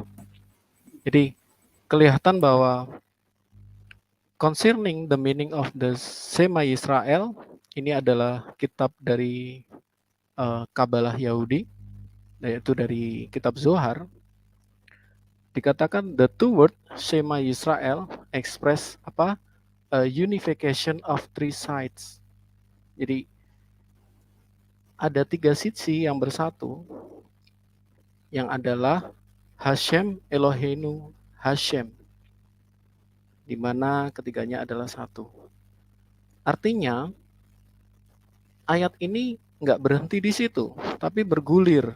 Kenapa kita harus melihat ke konteks jauh? Dalam konteks dekatnya, di ayat 5 dikatakan demikian. Kasihlah Tuhan Allahmu dengan apa? Segenap hati, dengan segenap jiwamu, dan dengan segenap kekuatanmu atau your body. Artinya satunya manusia di situ punya 3 kesadaran, itu juga sama dengan satunya Allah yang unification of 3 side tadi, yang adalah satu Allah. Jadi nggak usah jauh-jauh membicarakan mengenai apa yang dikatakan Paulus. Kembali lagi ke ayat yang di depannya dibaca. Mungkin demikian Bang Bonar. Maaf kalau tidak bisa menjawab semuanya. Terima kasih Bang. Iya, makasih Bang. Mohon izin Bang Jumah, Bang Alwan, Bang Admin, saya tambahin sedikit. Jadi silakan Bang. Soteriologi salib itu awalnya memang ajaran Paulus sejatinya gitu ya. Nah gini Bang, Efesus 2 ayat 15 mengatakan bahwa dengan matinya Yesus sebagai manusia maka hukum Taurat ya dengan segenap ketentuannya menjadi batal gitu. Kalau sudah batal maka Ulangan 6:4 dan kemudian ayat-ayat lain seperti misalnya jangan ada ilah lain bagimu menjadi boleh ada ilah lain bagimu Bang. Itulah yang kemudian menyebabkan teman-teman Kristen itu mengarang Trinitas dengan berbagai variasinya gitu loh Bang. Gitu. Lalu kemudian yang kedua, pada saat Abang mengutip Ulangan 6:4 mengutip perjanjian lama sejatinya sudah dibatalkan oleh Paulus. Makanya kemudian pada saat ada denom Kristen yang masih berhari Sabat, itu kalian anggap bidat gitu. Karena apa? Karena masih mengandalkan perjanjian lama gitu. Lalu kemudian kalau abang bilang bahwa Trinitas itu tergantung pada frekuensi penyembuhan Tuhan, Allah, Tuhan kita Esa, maka itu sebenarnya bukan Trinitas, Bang. Trinitas itu adalah 3 pribadi, God yang berbeda, yang sama-sama God, bukan frekuensi penyebutan God gitu loh, Bang. Ini kan perlu abang perhatikan bahwa Trinitas bukan frekuensi penyebutan God. Abang kayaknya ngikut CP. CP bilang begini, di Islam tuh ada Trinitas. Karena apa? Karena orang Islam itu membasuh wajahnya 3 kali gitu. Itu kan konyol namanya, Bang. Saya kira demikian, makasih. Iya, mungkin dari saya juga terakhir ya. Dek, di mute dulu. Ya. Nggak mantul. Ya, jadi ya seperti disampaikan Bang Bonar tadi, saya sederhanakan lagi bahwa ketika kita bicara Shema, Eloheinu, Shema, itu kan apa ya, tidak ada sedikit pun narasi yang menuju kepada Trinitas. Makanya saya sejak awal bertanya, konsep Trinitas yang Anda yakini itu seperti apa? Itu esensinya, itu penting. Karena dari sekian varian Trinitarian yang saya, ada monarkisme, ada bahkan baik antara Bambang Nursena dengan Romo Daniel yang sama-sama mengaku sebagai Kristen Ortodoks, itu juga berbeda konsep Trinitarian mereka. Nah, saya merujuk kepada yang standar yang disampaikan sama Bang Bonar itu, bahwa Trinitarian itu adalah satu hakikat 3 pribadi. Kata kuncinya itu pribadi sebenarnya. Di mana ada konsep penambahan pribadi itu? Karena kalau kita bicara pribadi, berarti dia sebuah entitas dan dia ada kehendak terpisah. Jadi memang ketika kita mewacanakan ini, kita harus merujuk kepada yang mana yang dimaksud gitu, Trinitas yang mana yang dimaksud. Nah, kalau merujuk kepada Trinitas yang majority, yang sebagaimana diyakini dia itu Bapa Tuhan, Anak Tuhan, Roh Kudus Tuhan, tapi mereka tidak sama satu sama lain, maka kita bisa katakan ya, ini tidak pernah ada di masa-masa sebelum abad ketiga. Tidak pernah ada masa ini. Bahkan kalau kita baca sejarah, ya, konsep logos atau dafar atau firman yang diartikan sebagai sesuatu yang menjelma kemudian menjadi manusia, itu nanti diperkenalkannya itu secara kalau orang Islam bilang tadarruj, bertahap dia dari masa ke masa. Jadi seperti ada proses kalau saya ingin katakan ya semacam proses shaping ya, apa itu shaping? Kayak dikembangkan seperti itu. Nah, dari mana asal muasal itu kan? Itu bermula dari mereka ada yang coba untuk menafsirkan dengan Neoplatonic filosofi orang biasa atau filosofi Plato. Tapi yang neo ya, karena ada yang satu konsep yang lain. Yang mana dia coba untuk mengertikan bagaimana sih hubungan bapak dengan anak itu. Relation between father and son. Itu yang mereka ingin coba untuk pertautkan. Maka bagaimana mereka coba untuk menerjemahkan itu, maka muncullah istilah yang dikenal dengan hipostasis, pribadi, atau dalam bahasa Latin kadang disebut dengan persona, person. Iya kan? Nah, kemudian ini menjadi kontroversi. Karena ini sesuatu yang baru muncul. Kalau dia sudah ada sebenarnya tidak akan ada kontroversi. Makanya saya tanya gitu. Saya tanya, sebelum abad ketiga ada nggak? Nyatanya tidak ada. Nah, ketika ide ini muncul di awal kali, ya ini menyambung apa yang saya terangkan di awal. Ketika ide ini muncul pertama kali, terjadi kontroversi nggak?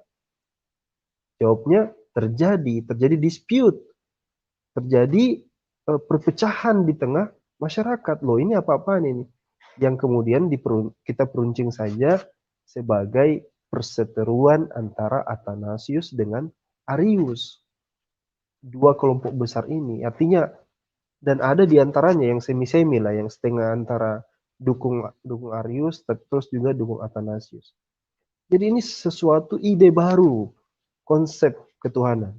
Nah, Eusebius mencatat dalam History of Church, sejarah gereja, Arius mengatakan, ya, Eusebius mengutip perkataan Arius, Arius mengatakan, sesungguhnya Athanasius telah melakukan hal bidat. Berarti dia melakukan sebuah heresi, melakukan sesuatu yang tidak pernah dibuat sebelum-sebelumnya. Ini perkataan dari Arius dikutip oleh Eusebius.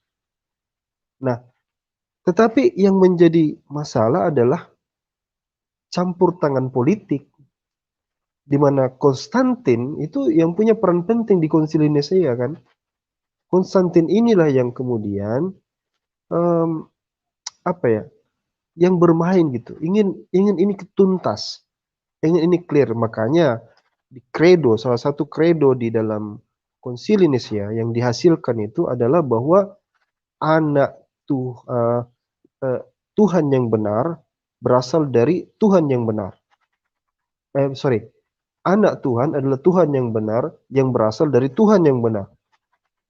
Kredo ini dari mana asal muasalnya kalau tidak di Konsili Nisea tadi?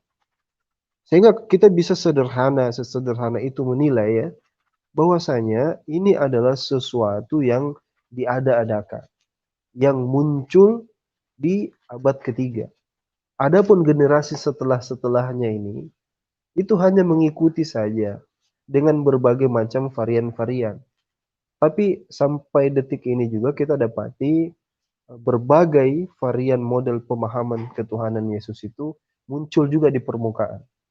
Bahkan kita bisa datangkan di Stimyat ini berbagai kelompok, ya, mau dari Unitarian, Trinitarian, Oneness, Trinitariannya lagi dibagi-bagi. Itu bisa kita kumpulkan semua di zaman sekarang ini, masih ada pecahan-pecahan itu. Sehingga sangat dilematis kita kalau kita berbicara Trinitarian. Maka di awal mungkin nanti sewaktu-waktu kita dialog lagi, Bang Bonar, biar dia nyambung, ditanya dulu itu sebenarnya lagi, dikonkretkan lagi. Anda ini Trinitarian apa gitu. Dijabarkan dulu Trinitariannya kayak gimana gitu. Itu saja mungkin dulu dari saya ya. Mohon maaf. Masya Allah, Bang Alwan. Ustaz, tadi kan menyinggung nama saya tuh si Bang Cetos ya. Silakan ya. Silakan. Ya. Bang Cetos dan teman-teman kaum Kristiani, Allah yahdikum, mudah-mudahan Allah Subhanahu wa taala memberikan hidayah kepada kalian semua. Saya sekali lagi menegaskan dan dapat mempertanggungjawabkan. Ada yang bisa share ini enggak kejadian 18 ayat 1? Kalau ada, saya sangat berterima kasih sekali. Ada tidak? Soalnya saya pakai HP ini. Kalau pakai laptop mungkin bisa. Ya, Kejadian 18 ayat 1. Coba Bang Bonar, Kejadian 18 ayat 1. Ya, siap, sebentar. Ya, sambil menunggu saya akan jelaskan ya. Sekarang sebelum saya menjelaskan, saya minta jawaban simpel aja. Bang Cetos, kalau Roh Kudus itu Tuhan di dalam Perjanjian Baru, apakah Tuhan juga di dalam Torah? Halo, Bang Cetos? Saya baru ada di dalam Tanakh, Bang. Jadi Ya. sebenarnya kalau di dalam Torah jelas ya, Kejadian 1 ayat 3 itu udah. Kejadian 1 ayat 2 itu sudah jelas. Ya enggak, itu penafsiran ya. Yang saya tanyakan adalah apabila Roh Kudus Tuhan di dalam Perjanjian Baru, apakah Tuhan juga di dalam Torah? Katakan saja Tuhan atau tidak? Ya sudah, nggak apa-apa ya. Tuhan, Bang. Tuhan, nah gitu kan simpel. Sudah bisa, admin? Kejadian 18 ayat ke-1. Mohon maaf ya kalau saya pakai laptop, ini lagi di rumah soalnya. Kejadian 18 ayat ke-1. Atau saya bacakan aja deh kalau memang belum bisa ditampilkan ya. Oh, alhamdulillah, terima kasih.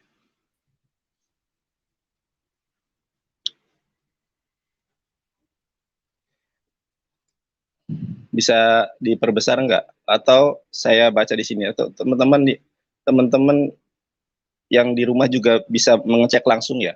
Teman-teman, di dalam Torah itu tidak pernah kemudian Musa alaihi salam menyembah Roh Kudus. Satu hal itu ya.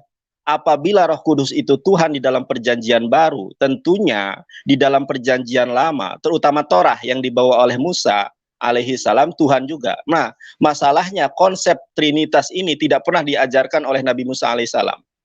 Sebagaimana tadi disampaikan oleh para ustadz saya, gurunda saya di sini, tidak pernah Musa alaihissalam itu memperkenalkan, memproklamirkan, mendeklarasikan, mendeskripsikan bahwa Tuhan itu terbingkai menjadi 3 bagian.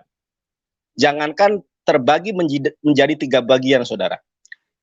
Tertulis namanya saja sebagai Ruach HaKodes di dalam Torah tidak pernah ada. Makanya saya berani menegaskan, siapapun dan apapun gelarnya, tidak ada Ruach HaKodes di dalam Torah.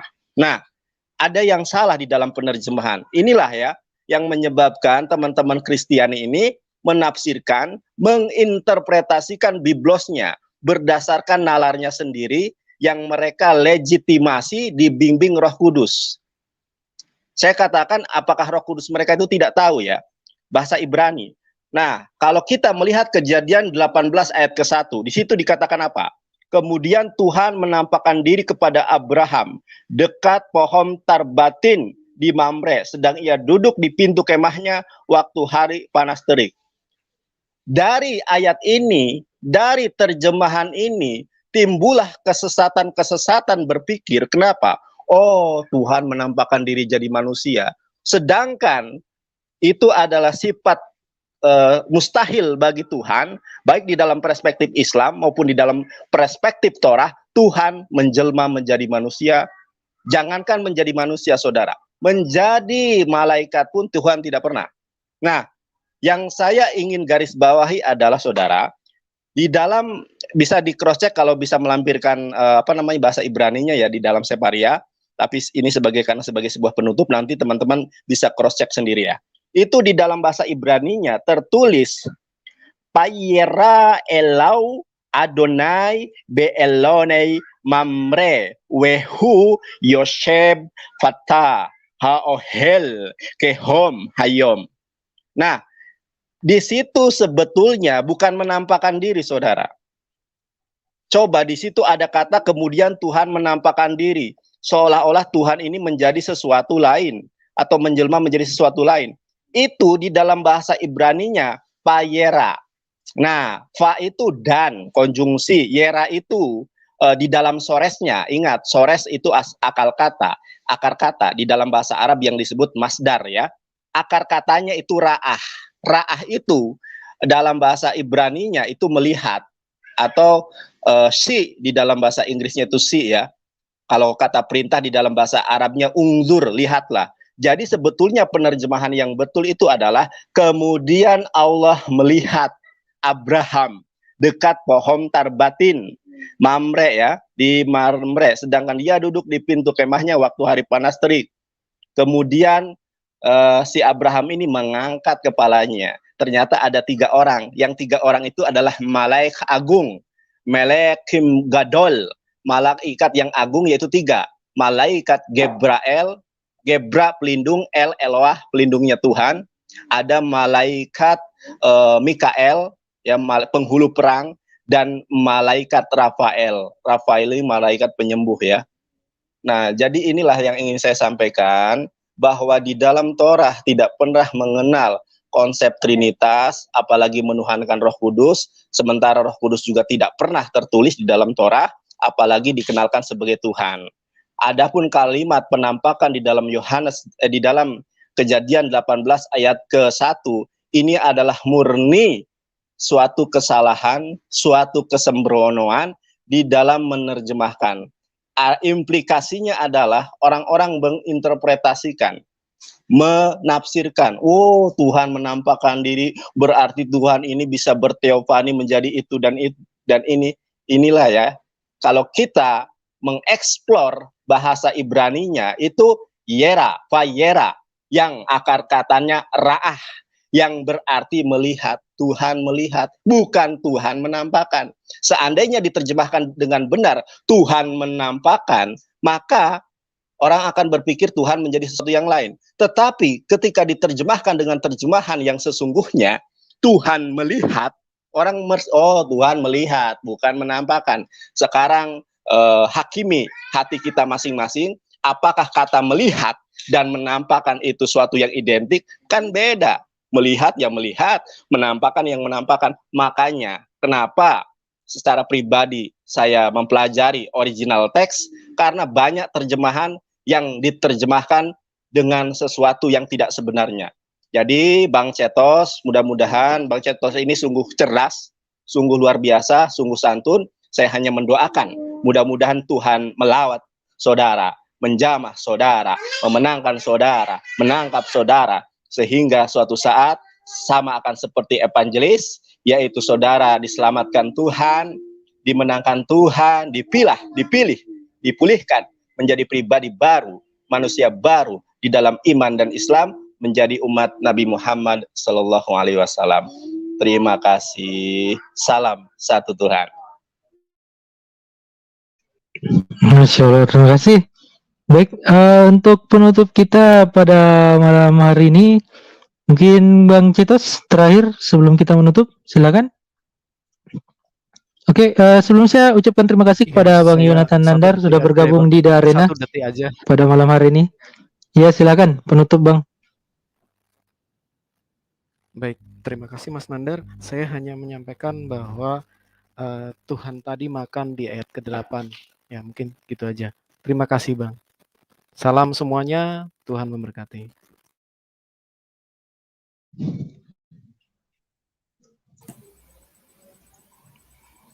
Baik, terima kasih. Mungkin dari Bang Bonar, silakan. Iya. Sebelum kita mengakhiri dari ini. Ya, makasih Bang Juma, Bang MMCI. Yang pertama. Ya, makasih Bang. Silakan, silakan Bang. Marilah kita mempelajari kitab suci kita sedemikian rupa sehingga kita memahami apa inti dari keimanan kita yang diajarkan oleh Bible. Yang kedua, ketika kita mengatakan bahwa Trinitas itu adalah 3 pribadi, 1 hakikat, ya kita harus disiplin, kita harus mengikuti itu, dan saya kira tidak perlu malu-malu atas apa yang kita imani gitu. Yang ketiga, bahwa soteriologi yaitu ilmu tentang keselamatan, ya itu paling tidak ada 2 yang saya ketahui ya. Yang pertama namanya soteriologi salib dan kemudian soteriologi hukum terutama. Bagi teman-teman Kristen masih menggunakan soteriologi salib, ya nggak apa-apa, itu terserah pada mereka. Kami tidak dalam rangka memaksa, silakan. Oleh karena itu, saya kalau misalnya memilih soteriologi hukum pertama, hukum tertinggi yang diajarkan oleh Yesus, maka kemudian itu juga saya kira hak saya gitu. Lalu kemudian yang berikutnya, pada saat saya sudah mengikuti soteriologi salib, soteriologi hukum terutama, maka status Yesus itu adalah memang dia yang luar biasa, nabi bagi Bani Israel, ya, yang kemudian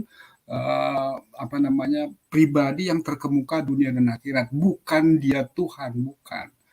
Dia pribadi terkemuka di dunia dan akhirat karena memang dia bukan orang terkutuk di dunia ini. Dia pribadi terkemuka di akhirat. Dia tidak dimasukkan ke dalam neraka yang bercampur kotoran, bukan. Yesus yang asli, ya, yang kemudian saya semakin ikuti dengan mengikuti syariat Islam, yang hukum terutama telah disempurnakan dalam Islam dengan soteriologi hukum terutamanya, saya kira luar biasa ya. Dengan cara seperti itu maka kemudian saya berusaha menjadikan berbuat baik itu sebagai penebus kesalahan saya. Jika saya itu memperkosa orang, maka saya lah yang harus bertanggung jawab, bukan Tuhan yang turun ke dunia lalu disalibkan sebagai orang terkutuk itu. Saya kira demikian Bang Juma, mohon izin Bang MMC, makasih atas kesempatannya. Bang Bonar. Dan Waalaikumsalam warahmatullahi wabarakatuh untuk semuanya. Masya Allah, Waalaikumsalam warahmatullahi wabarakatuh. Masya Allah, baik. Terima kasih untuk waktunya dari Bang Bonar ya. Silakan Gurunda, terakhir penutup kita dalam Darena pada hari ini, silakan.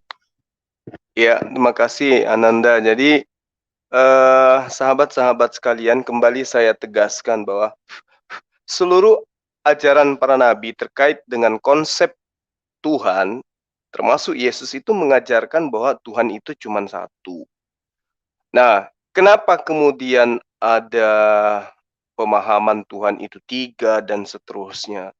Tadi itu kalau kita cermati ya, bagaimana kemudian saudara kita Cetos itu memberikan sebuah analogi bahwa Tuhan itu ibarat manusia, ada tiga aspek pada diri manusia. Tadi ketika saya mengurai bahwa pemikiran saya adalah identik dengan Yesus bagi Allah, bagi Tuhan, maka ketika saya katakan bahwa apakah pemikiran Tuhan itu terbatas? Dia katakan tidak terbatas. Apakah Yesus terbatas? Terbatas. Nah, di situ sebenarnya sudah gagal total di situ. Nah, mungkin sahabat-sahabat ada yang bertanya, kenapa sih orang ini susah untuk memahami kitabnya sendiri? Padahal kitabnya dengan terang mengatakan bahwa lihatlah akulah Tuhan yang esa, tidak ada Tuhan kecuali aku. Aku membunuh dan menghidupkan manusia, melukai dan menyembuhkan manusia. Bila aku bertindak, tak seorang pun dapat melawan aku. Ulangan 32 nomor 39. Ulangan 6 nomor 4, saudara-saudara ingatlah hanya Tuhan dan hanya Tuhan dan hanya Allah lah Tuhan satu-satunya. Dialah Tuhan kita. Ulangan 4 nomor 35, semua itu ditunjukkan oleh Tuhan kepadamu untuk membuktikan bahwa Tuhan itu hanya Allah, tidak ada yang lain. Banyak ratusan data di dalam kitab mereka yang menerangkan Tuhan itu tidak ada yang lain selain daripada Allah. La ilaha illallah. Bahkan Yesus sendiri menerangkan Markus 12 nomor 29 ya. Hukum utama dan terutama itu adalah dengarlah hai orang Israel, Tuhan Allah kita, Tuhan itu esa. Yohanes 17 nomor 3, Yesus pun berkata, inilah hidup yang kekal itu, yaitu bahwa mereka mengenal engkau satu-satunya Allah yang benar. Lalu pertanyaannya, kenapa orang ini susah untuk memahami data-data yang begitu akurat dalam kitab mereka? Jawabannya adalah karena doktrin dan dogma. Bang Suma asal nuduh. Tidak. Apa pembuktian dogmanya? Apakah hanya secara implisit diajarkan kepada mereka? Atau secara harafiah? Secara harafiah diajarkan kepada mereka. Ada data, ada dalih di dalam kitab mereka. Dalihnya ada. Tertulis di mana? Di dalam 1 Korintus 12 nomor 3. Apa yang diajarkan kemudian di dalam 1 Korintus 12 nomor 3 itu, sahabat-sahabat, itulah doktrin. Itulah pembunuhan akal sehat. Sehingga mereka harus mengais-ngais konsep di mana Tuhan itu ada 3 pribadi. Meski menabrak semua hukum kebenaran, hukum logika, akal sehat. Nah, di dalam 1 Korintus 12 nomor 3, para sahabat, diterangkan begini. Sebab itu aku menyatakan kepada kamu bahwa dari antara orang-orang yang berkata-kata dengan roh Tuhan, tidak ada seorang pun yang mampu berkata Yesus itu adalah Tuhan, Yesus itu terkutuk, dan tidak ada seorang pun yang dapat mengakui Yesus itu adalah Tuhan selain oleh karena Roh Kudus. Coba. Jadi orang itu bisa mengakui Yesus itu Tuhan, Yesus itu adalah pribadi ketiga, pribadi kedua, atau Tuhan itu ada 3. Itu bukan karena dia mampu menjabarkan imannya, bukan. Bukan. Seperti yang dilakukan oleh Cetos tadi, bukan karena kepiawaiannya dia mengurai kata, membentuk menjadi kalimat, lalu kemudian menjadi sebuah paragraf, kemudian menjadi sebuah konsep iman, bukan. Tetapi dengan terang dikatakan para sahabat di dalam kitabnya, karena itu aku mau meyakinkan kamu. Siapa yang mau meyakinkan ini? Paulus. Karena itu aku, Paulus, ingin meyakinkan kamu bahwa tidak ada seorang pun yang berkata-kata oleh Roh Tuhan dapat berkata terkutuklah Yesus, dan tidak ada seorang pun yang dapat mengaku Yesus itu adalah Tuhan tanpa atau kecuali di dalam dirinya ada Roh Kudus. Berarti yang mengajarkan mereka itu adalah Roh Kudus. Mau ditabrak dengan dalil apapun, mau diajarkan dengan konsep data-data apapun yang terang-terang mengatakan Tuhan itu hanya satu, dialah Tuhan yang ada di langit maupun yang ada di bumi, tetap aja tertolak. Kenapa? Karena konsep mereka mengatakan bahwa tidak ada seorang pun yang mengaku bahwa Yesus itu terkutuk atau Yesus itu adalah Tuhan selain mereka yang memiliki Roh Kudus. Jadi mau kekuatan apapun kita gunakan untuk menyadarkan mereka, mereka tidak akan percaya. Karena mereka mengaku pada diri mereka itu ada Roh Kudus. Roh Kuduslah yang merasuki mereka sehingga mereka bisa mengatakan Tuhan Yesus itu adalah Tuhan dan Yesus itu terkutuk. Jadi susah memang. Susah kita mengajarkan mereka tentang kebenaran. Sementara Al-Quran, kitabnya mereka mengajarkan, ya, bagaimana kemudian dikatakan satu-satunya Allah yang benar adalah Dia yang telah mengutus Yesus. Ala lahul halqu wal amru tabarakallah rabbul alamin. Ingatlah, camkan, pahami, menciptakan dan memerintahkan itu hanyalah hak Allah. Dzalika bi anna Allah wal haqqu wa anna ma yad'una min dunil batil. Demikianlah, karena sesungguhnya Allah dialah yang hak dan sesungguhnya yang mereka seru selain Allah adalah sesuatu yang batil. Laisa kamitslihi syai'un wa huwas samiul basir. Tidak ada satupun yang serupa dengan Allah dan Dialah yang Maha mendengar lagi Maha melihat. Itu konsep yang sudah diajarkan oleh Allah dan diajarkan oleh para nabi. Abraham, Ishak, Yakub, Musa, Nuh, ya, terus kemudian Salomo, Daud, Yesus, semua mengajarkan la ilaha illallah. Jadi apa yang diterangkan oleh Ustadz Alwan, apa yang diterangkan oleh Morionatan Nandar, kemudian Bang Bonar, kemudian narasumber-narasumber muslim lainnya tentang dari mana sih asal usul daripada Trinitas. Itu betul. Trinitas itu bukan bersumber dari ajaran Yesus. Trinitas itu kemudian jelas bersumber dari pengajaran-pengajaran orang-orang terdahulu yang kemudian menginginkan konsep daripada ajaran Romawi itu menjadi sebuah konsep ajaran agama. Bagaimana kemudian bahwa Credo Nicaea dihasilkan dari Dewa Nicaea pada tahun 325 Masehi, ya, yang mengatakan bahwa Tuhan itu menjelma menjadi manusia dan Dia adalah Logos, yaitu Yesus Kristus.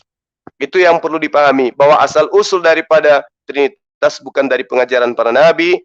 Asal usul Trinitas itu adalah ajaran yang diambil diadopsi dari ajaran politeisme yang diajarkan oleh para kekaisaran-kekaisaran Romawi dan Yunani termasuk Mesir kuno yang mengajarkan bahwa Theos itu ada tiga, ada Bapa, ada Anak, ada Roh. Saya kira begitu para sahabat-sahabat sekalian. Yang terpenting kemudian adalah bagi kita umat Islam, alam ini, alam semesta ini bukanlah hanya dunia. Saya ulang, tolong dicamkan baik-baik supaya kita jangan terpengaruh dengan Indomie di luar sana.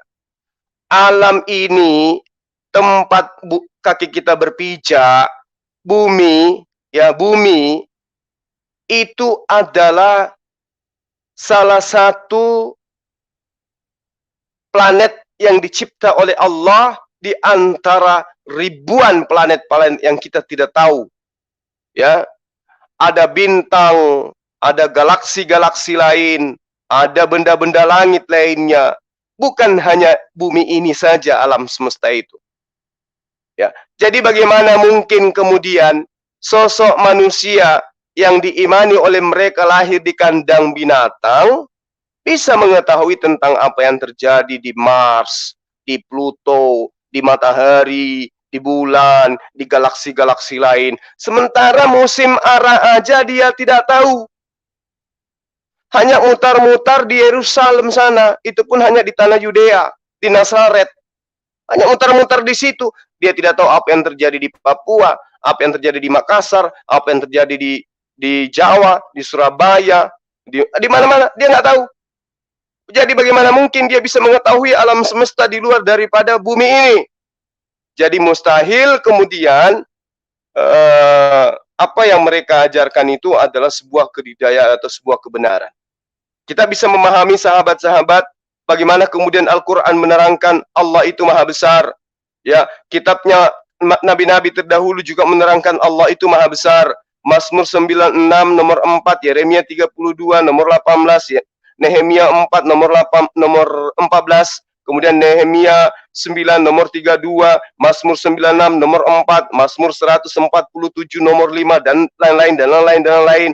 Bahkan Yesus sendiri menerangkan di dalam Yohanes 8, Bapa lebih besar daripada aku. Dan ini ayat, ini data, Mazmur 96, 4, Yeremia 32, 18, dan seterusnya yang disebutkan tadi, menerangkan dengan sangat jelas, Allah itu maha besar. Allahu Akbar, Allahu Akbar.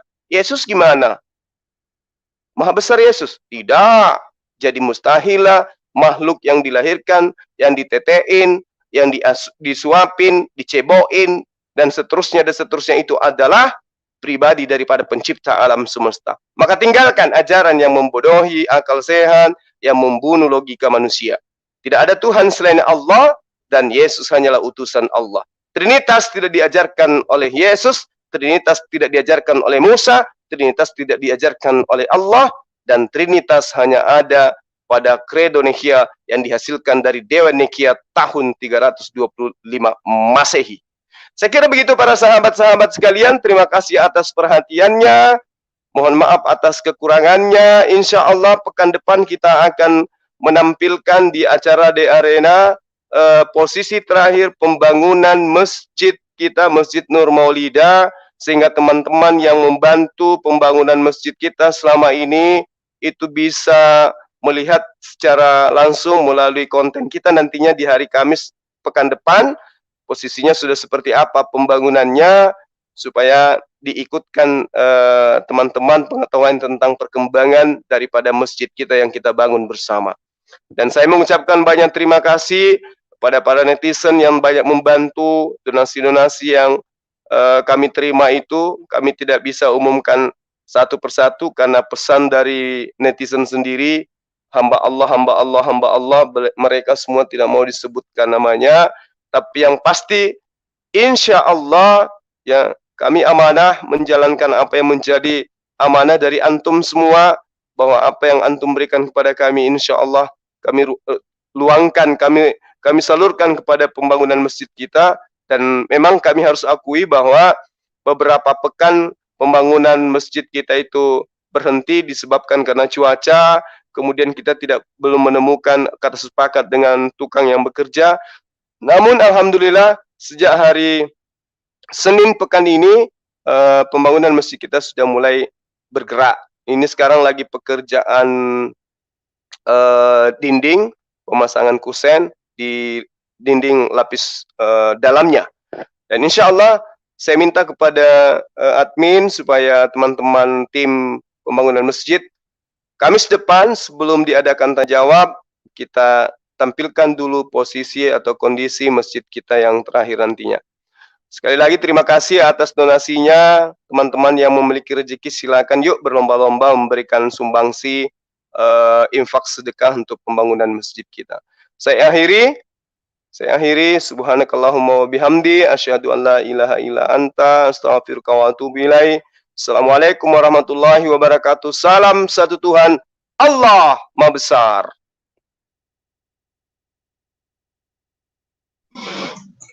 Masya Allah. Ya, itu tadi dari Gurunda semuanya. Berakhirnya dari Gurunda tadi mengakhiri juga perjumpaan kita pada malam hari ini di The Arena edisi Kamis 13 Januari 2022. Insya Allah untuk perkembangan pembangunan Masjid Nur Maulida akan ditayangkan dokumentasinya di The Arena pekan depan. Kemudian insya Allah akan ada juga dari tim pembangunan Masjid Nur Maulida untuk menyampaikan secara langsung progres pembangunan dari Masjid Nur Maulida ini. Saya mengucapkan terima kasih kepada para sahabat yang telah berkontribusi membantu Makassar Mualaf Center Indonesia membantu pembangunan Masjid Nur Maulida dan mendukung pergerakan dari Makassar Mualaf Center Indonesia ini. Akhir kata, Saya mengucapkan terima kasih kepada para pemirsa yang telah menyimak dari awal sampai akhir, kepada para sahabat yang telah meluangkan waktunya untuk ikut berdiskusi di sini. Semoga apa yang kita diskusikan malam ini bisa menjadi ilmu yang sangat bermanfaat bagi pemirsa semua. Saya mewakili sahabat-sahabat, teman-teman MMC yang bertugas pada malam hari ini mengucapkan terima kasih banyak. Mohon maaf apabila ada kesalahan. Wabillahi taufiq wal hidayah. Assalamualaikum warahmatullahi wabarakatuh. Assalamualaikum warahmatullahi wabarakatuh guys. Jangan lupa like, komen, subscribe YouTube channel Makassar Mualaf Center Indonesia. Terima kasih. Assalamualaikum warahmatullahi wabarakatuh.